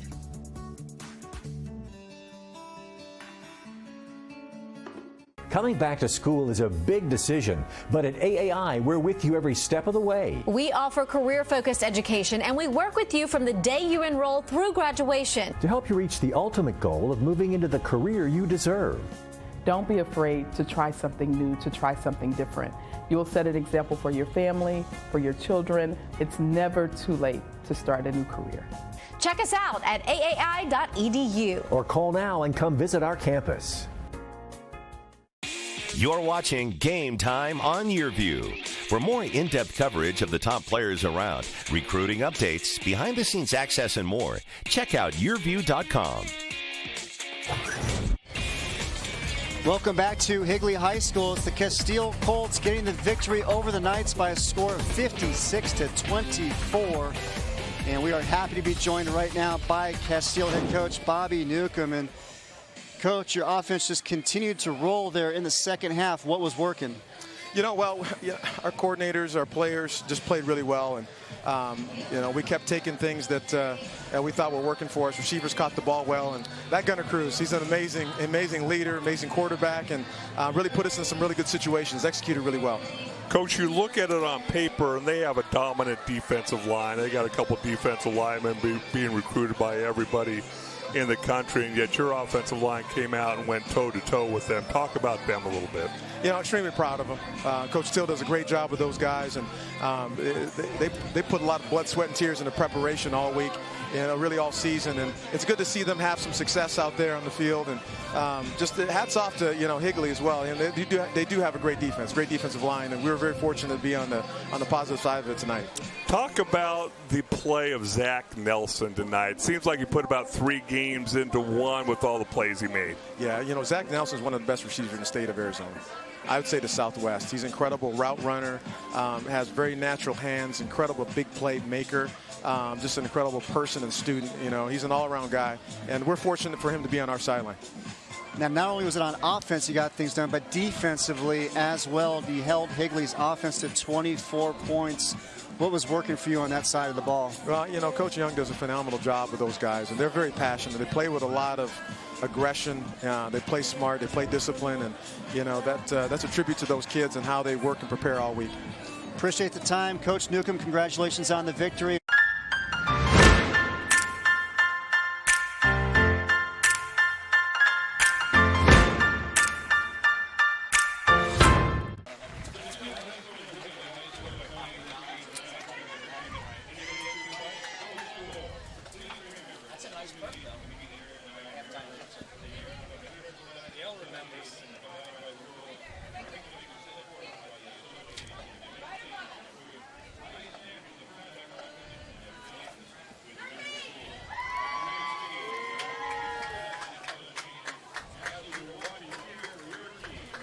Beautiful hair pieces and wigs. We're going to discover a new you. Have you ever wanted to try a different hair color? Or maybe a haircut, but you think, oh, it took me how long to get my hair this length? Well, we're going to do it, and they're going to be perfect every single day you wear them. How about if I